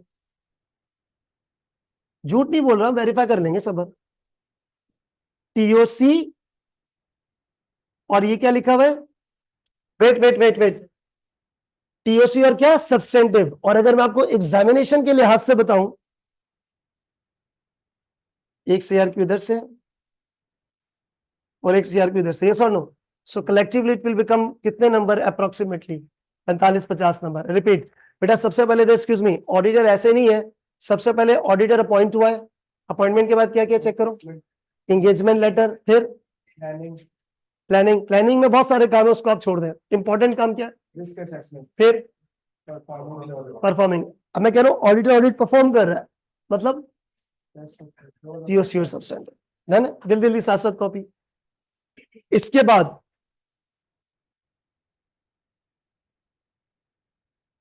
बाद नंबर 5 इस स्टेज पे बेटा, इसके बाद नंबर 5 इस स्टेज पे आपके पास क्या चीज लिखी हुई बताइएगा? Review stage. अच्छा बेटा, जो आपके पास रिव्यू स्टेज है, बेटा जो आपके पास रिव्यू स्टेज है उसमें क्या सिलसिला है, उसके ऊपर भी जरा बात करता हूं। देखो, review stage, what is the review stage? सुनो इधर, रिव्यू में भी बहुत सारे काम है। अगर मैं आपको एक एक बताने जाऊंगा तो अगेन वो that will be the stage, और बहुत सारी क्लासेस का काम है। सिंपल शॉर्टकट में एक छोटा सा पॉइंट बता रहा हूं, गौर से सुनना। सिंपल शॉर्टकट में पॉइंट, पहले मुझे बता, ऑडिट हो गया है या चल रहा है? नहीं, चल रहा है। अच्छा, एक मैं आपको बताऊं, अल्फाज सुनना, और ये टेक्निकल अल्फाज आपको एग्जाम में लिखे हुए आएंगे। ऑडिट इज, या तो लिखा होगा नियरिंग कंप्लीशन, ऑडिट इज, बस ये लिखा होता है, मतलब कंप्लीट होने वाला है। बेटा अल्फाज पे गौर सुनो, लास्ट में ऑडिट कंप्लीट नहीं हुआ, ऑडिट कंप्लीट किधर होगा? ओपिनियन पे। लेफ्ट क्या लिखा हुआ है? Audit is nearing completion. मैं आपकी छोटी सी मिसाल दूं, बल्कि छोटी छोटी दो एग्जांपल समझे, वो ज्यादा अच्छा समझ आएगा। नंबर 1, आप कौन, जल्दी बोलो? ऑडिटिंग। आप ऑडिटिंग, जितने भी लोग बैठे हो यहाँ पे 40-50 और जो भी ऑनलाइन बेटा बच्चे बैठे हैं, सुनना जरा गौर से, ये पूरी की ना पूरी ऑडिट टीम है। मिसाल, आप 4 लोगों को भेजा इन्वेंट्री चेक करने के लिए, आप 3 लोग रिसीवेबल चेक कर रहे हो, आप 2 लोग पेरोल चेक कर रहे हो, इस तरह टीम के काम होते हैं। ध्यान से सुनो, and I am your head. For example, तुमने इन्वेंट्री चेक की, तुमने रिसीवेबल चेक किया, तुमने पेरोल चेक किया, तुमने नॉन करंट एसेट चेक किया, टेंजिबल, तुमने intangible non current asset check किया, सारे के सारे एविडेंस आके यहां टेबल पे रखे हुए। अब हम अपने हासिल किए हुए एविडेंसेस को क्या कर रहे हैं? रिव्यू। सपोज करो मैंने देखा इन्वेंट्री, मैंने बोला बेटा इन्वेंट्री का ये काम ऑडिट सही नहीं हुआ है, एक काम करो दोबारा जाके करो। आई बात समझ? क्या करो? यानी कि यू आर क्या क्या कर रहे हो? आप अपने काम को रिव्यू कर रहे हो। दूसरी मिसाल, बहुत सारे काम है, मैं फिर कह रहा हूं, तो टॉपिक इतने सारे हैं इसमें। अब एक और मिसाल, सब्सटेंटिव टेस्ट में। अच्छा मुझे बताना, आपका माइंडसेट क्या? आंसर नहीं है। जब आप सब्सटेंटिव कर रहे थे, सब्सटेंटिव का मतलब क्या होता है? फाइनेंशियल स्टेटमेंट को चेक करना, यही आया ना? मेरी फाइनेंशियल स्टेटमेंट में सॉरी, गलती नहीं, मटीरियल मिस स्टेटमेंट निकली, मटीरियल गलती निकली। रिपीट, आपने क्या चेक किया बेटा? Financial statements. मेरी एफएस में मटीरियल मिस स्टेटमेंट निकली, मतलब गलती थी कुछ बड़ी। क्या करोगे? ओपिनियन चेंज कर दोगे नॉट ट्रू एंड फेयर, या सही करवाओगे? इस पे भी आइजा 450 से 6 बातें करता है। सुनो पहले, वो 6 बातों को छोड़ो। कंक्लूडिंगली अज्यूम करो एफएस में 5 लाख रुपए की गलती थी, मटीरियल है, कितने की? क्या करोगे? True and fair, not true and fair, यहां पहले गलती सुधारोगे। आप सबसे पहले मुझे बोलोगे सर हारिस, आपने 5 लाख से सेल बढ़ाकर लिखी है, यह गलती है भाई, इसको ठीक कर ले। ध्यान से सुनना, मैंने हारिस, मैंने देखा हाँ वाकई गलती थी, मैंने उसको एडमिट किया और मैंने उसको ठीक कर लिया। अब तुम्हारा ओपिनियन क्या होगा? ट्रू एंड फेयर या not true and fair? True and fair. Review stage पे आपको पता है ये काम भी कर रहे हो।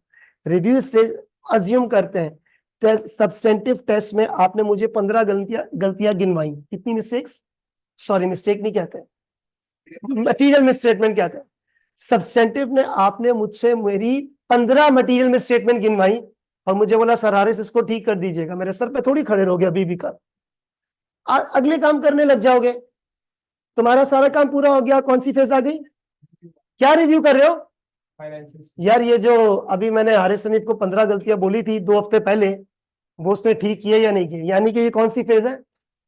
तो रिव्यू फेज में यू आर रिव्यूइंग अपने ही एविडेंसेस, मैनेजमेंट की गलतियां वगैरह वगैरह, एंड एट द लास्ट आपने क्या एक्सप्रेस करना है? जल्दी बोलो। इधर ऑडिट आपके पास क्या होता है? यहाँ पर कंप्लीट होता है। यहां तक बात समझ आती है? रिपीट बेटा, ऑडिट साइकिल जल्दी से। सबसे पहले क्या बना? ऑडिटर अपॉइंटमेंट, हरी अप जल्दी से। Appointment of auditor. Second audit engagement letter, ये क्या होता है? एक एग्रीमेंट होता है। और फिर उसके बाद क्या होता है बेटा आपके पास? Planning phase, TOC, substantive review, और फिर क्या है? ओपिनियन। यहां तक बात क्लियर है? अब अगले सफे पर आओ, 7। ये क्या है? All of you are energetic, yes और नो? Feeling energetic? नो।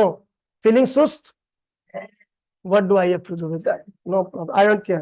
बेटा स्टडी स्टडी, पढ़ो पढ़ो बेटा, पढ़ाई पे ध्यान दो। आप ऑडिटर हो, कौन हो? लाखों करोड़ों की फाइनेंशियल स्टेटमेंट्स आप चेक कर रहे हो। आप समझ ही नहीं रहे आपका मकाम क्या है।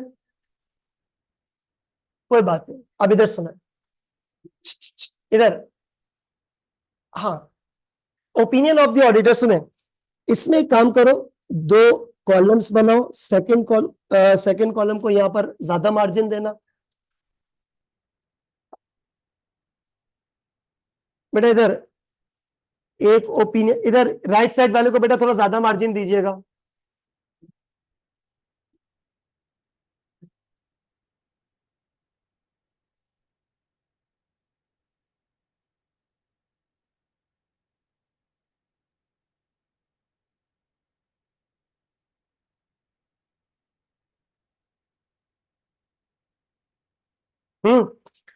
बेटा लिसन, एक्सक्यूज मी, इधर इधर प्लीज। ऑडिटर्स बातें ना करें। आप कौन है? बातें नहीं करो, इधर ध्यान दो। बेटा हुआ पता है क्या? लिसन, आपने फाइनेंशियल स्टेटमेंट चेक की? क्या चेक की? फाइनेंशियल स्टेटमेंट्स में कोई बदतमीजी नहीं थी, सब कुछ ठीक था,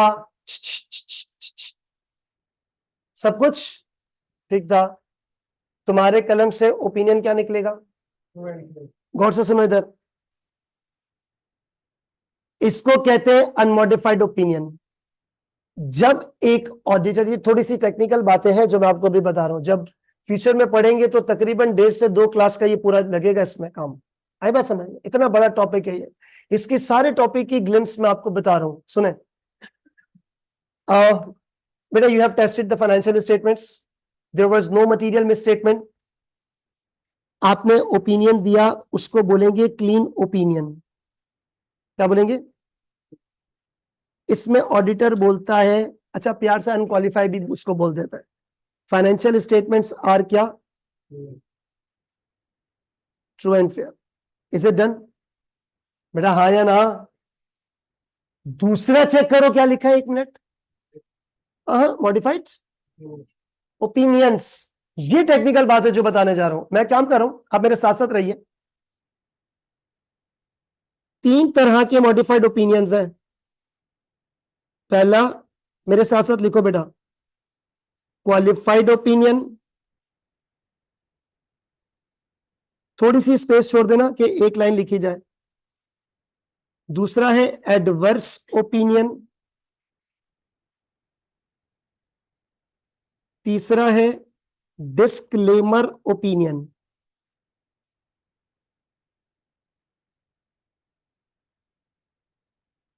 ये, हाँ बस ये थोड़ी सी स्पेसिंग छोड़ दीजिएगा, और इसके बारे में फिर मैं आपको बताऊं क्या है।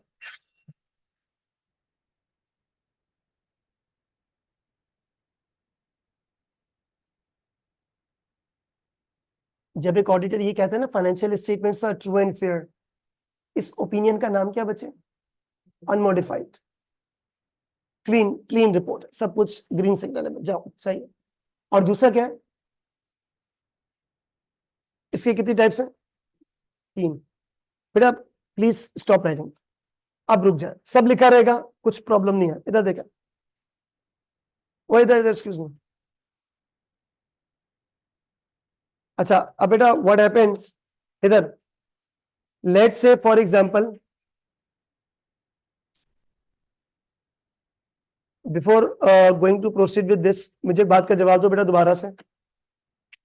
अगर फाइनेंशियल स्टेटमेंट्स में गड़बड़ है, मटेरियल, डायरेक्टली मॉडिफाई करोगे ओपिनियन या पहले ठीक करवाओगे? इधर इधर इधर इधर। बेटा ये मॉडिफाइड ओपिनियंस ऑडिटर कब दे रहा है? जब आपने मुझे बोला सर हारिस ये गलती है इसको ठीक करो, मैंने कहा नहीं मैं नहीं कर रहा, तो आप ओपिनियन क्या कर दोगे? अल्फाज, two things, what are modified opinions, ये 3 नाम लिखे हुए। नंबर 2, व्हेन, कब ये ओपिनियन दे रहे हैं, कब वाला बात, कब वाली बात मैं आपको अभी नहीं बता सकता, पूरा एक टॉपिक है। इस सब मैं आपको सिंपल बता रहा हूं कि ये चीजें हैं, ठीक है? Excuse me. Number 1, let's say for example आपने मेरी एफएस चेक की, मसला था रिसीवेबल में, ध्यान से सुनना, क्या मसला था? बाकी सब सही था, बाकी सब सही था। आपने बोला सर हारिस रिसीवेबल में मसला है ठीक करो, मैंने कहा नहीं। आपने फिर क्या बोला? मैंने कहा नहीं, तेरे से जो हो सकता है कर ले। आपने पता क्या लिखा? आपने पेन उठाया और आपने लिखा, मतलब टाइप किया, इन आवर ओपिनियन रिसीवेबल के अलावा सब कुछ ठीक है। What you have concluded, except for receivables financial statements are true and fair. जरूरी नहीं है कि रिसीवेबल हो, पेबल भी हो सकता है, कोई भी चीज हो, एक से 2 चीजें भी हो सकती है, वो बात का मसला है। क्वालिफाइड ओपिनियन का मतलब पता है क्या है? ऑडिटर बोलेगा एक्सेप्ट फॉर डैश, मतलब जो भी इसमें चीज आ गई, फाइनेंशियल स्टेटमेंट्स आर व्हाट बेटा, ट्रू एंड फेयर। इस तरह के ओपिनियन को क्या बोलेंगे? क्वालिफाइड।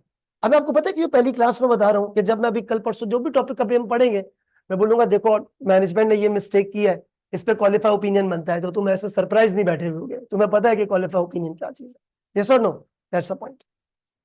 अब मैं सिनेरियो चेंज कर रहा हूं, ध्यान से सुनिएगा। आपने चेक किया रिसीवेबल खराब, क्या खराब, क्या खराब, फिर आप आगे बढ़े, पेबल भी खराब, कैश एंड बैंक भी खराब, इनटेंजिबल एसेट भी खराब, टेंजिबल एसेट भी खराब। आपने मैनेजमेंट को बोला आपका दिमाग खराब, हर चीज खराब। आपने पता क्या किया?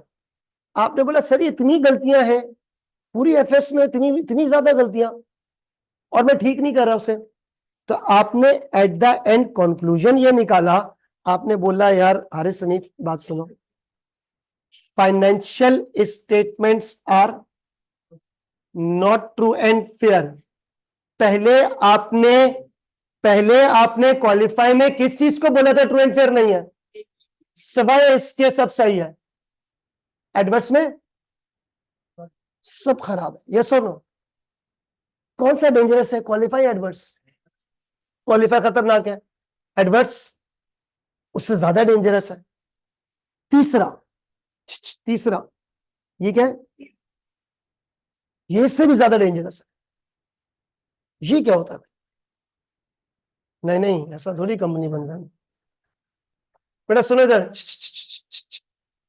बेटा रुक जाए, ये कॉपी भी करना करते रहना, लेकिन पहले अब बात सुन लें। आपने ऑडिटर बात सुनो, बात नहीं करो।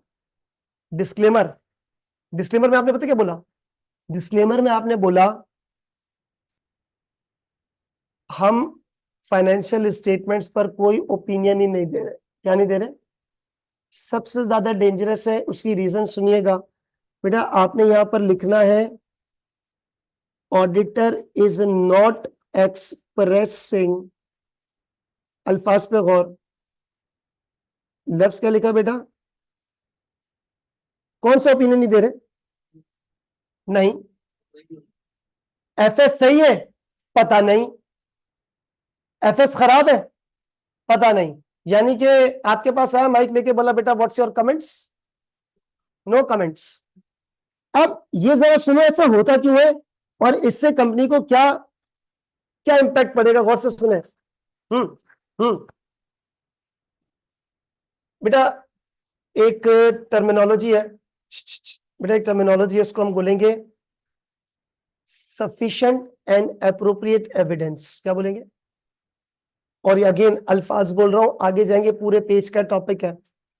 लेकिन एक काम करो, फॉर इंस्टेंस राइट नाउ बेटा इधर आप उर्दू में बात कर लो, आप बोलो ठोस सबूत, पक्के सबूत नहीं है, कच्चे कच्चे सबूत है। मिसाल आपने मुझसे पूछा, और प्लीज जरा ना थोड़ा सा प्रैक्टिकल सोच लेकर आना भाई। आपने मुझसे पूछा सर इस बैंक में पैसे कितने हैं कंपनी के, मैंने आपको बोला इतने पैसे हैं, मान लोगे?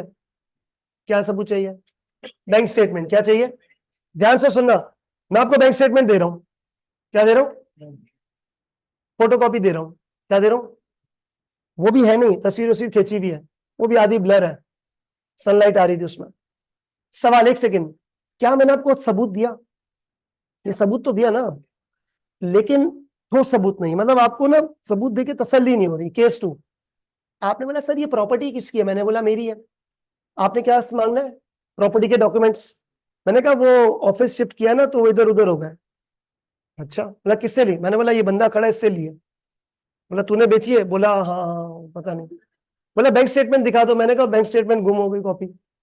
अगर बैंक, आपने बोला मैं बैंक से कंफर्म कर लेता हूं। मैंने कहा बैठो इफ्तारी करो, छोड़ो। यानी कि मैनेजमेंट आपको सबूत नहीं दे रही, टोपियां दे रही है। सवाल, अब आप फिर एक और चीज, आपने बोला सर ये जो एसी लगा है, जितने भी प्रॉपर्टी प्लांट एंड इक्विपमेंट है, आइए 16 के रिकॉर्ड्स दिखाए। मैंने वो भी रिकॉर्ड्स दिखाए, मैनिपुलेटेड, आपको समझ नहीं आ रही क्या चीज है। आपने बोला सर आपकी इन्वेंट्री का है, मैंने बोला वेयर हाउस में पड़ी है, 50 लाख का माल पड़ा हुआ है। आपने बोला मुझे जाके विजिट करना है, मैंने बोला छोड़ो इफ्तारी का टाइम है, नहीं जाओ। वही टोपी ड्रामे। Management is trying it's level best क्या आपको एविडेंस से दूर रखे। एक second, it does not mean zero evidence, it means ठोस सबूत नहीं है। मैंने आपको बोला, मैंने किधर तुम रोजे में जाओगे यार वेयर हाउस में, मैं तस्वीरें खींच के भिजवा देता हूँ, गूगल से तस्वीरें उठाई आपको दे दी। मतलब ये कोई मानने वाला एविडेंस नहीं है। सबूत है लेकिन क्या नहीं है? ठोस सबूत नहीं है।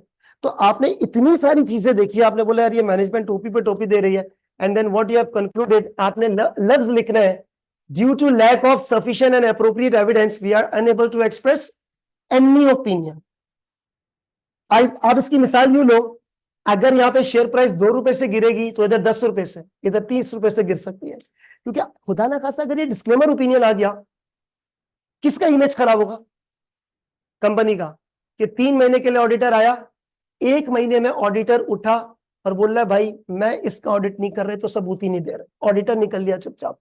इसमें किसका इमेज खराब होगा? कंपनी का। तो अच्छा अगेन, मैं डायरेक्टर हूं, मैं कभी भी नहीं चाहूंगा कि ये वाला ओपिनियन है, हाँ या ना?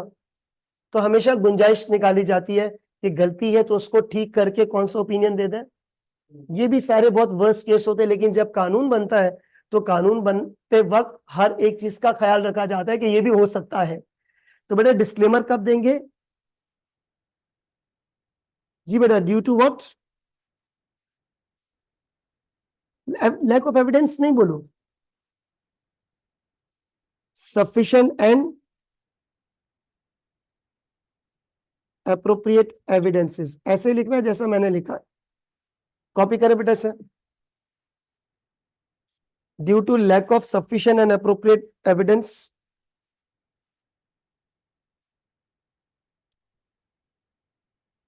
मतलब ठोस सबूत ना मिलने की वजह से। अच्छा आप मुझे बताएं, आप ओरिजिनल डॉक्यूमेंट्स देखना पसंद करोगे या फोटोकॉपी? ओरिजिनल, ओरिजिनल देखकर मुझे वापस कर देना आपने। आप बैंकिंग में चले जाओ, पासपोर्ट ऑफिस में चले जाओ, नादरा में चले जाओ, सब आपके ओरिजिनल डॉक्यूमेंट्स मांगते हैं, फिर फोटोकॉपी अपने पास रख लेते हैं, ओरिजिनल डॉक्यूमेंट देख के आपको वापस दे देता है। So that is the scenarios. वो पता चल जाता है कि ऑथेंटिसिटी है, वो नहीं है। बेटा कॉपी जल्दी से।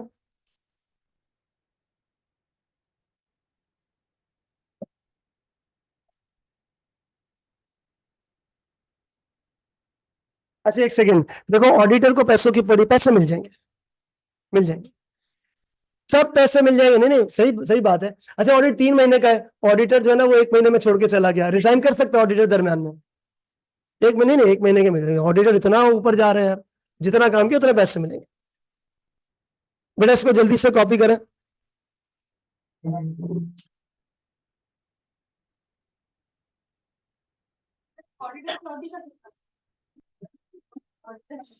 कर सकता है, कर सकते हैं, मतलब मैंने मिसस्टेटमेंट किए, आपको पैसे दिए, आपने मॉडिफाई ओपिनियन दिया,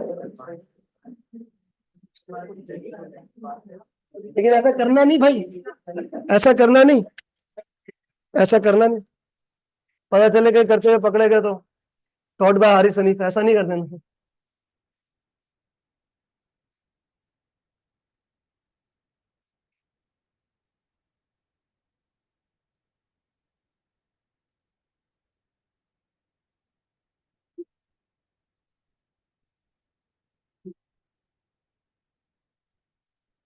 नहीं नहीं, अजीजुर रहमान बेटा मुकम्मल कायरो से वेरीफाई करना जरूरी नहीं है, जैसा केस होगा वैसे आपने प्रोसीजर्स लगाने हैं, जरूरी नहीं कि कायरो पूरा लगे, हो सकता है ना लगे, हो सकता है लगे।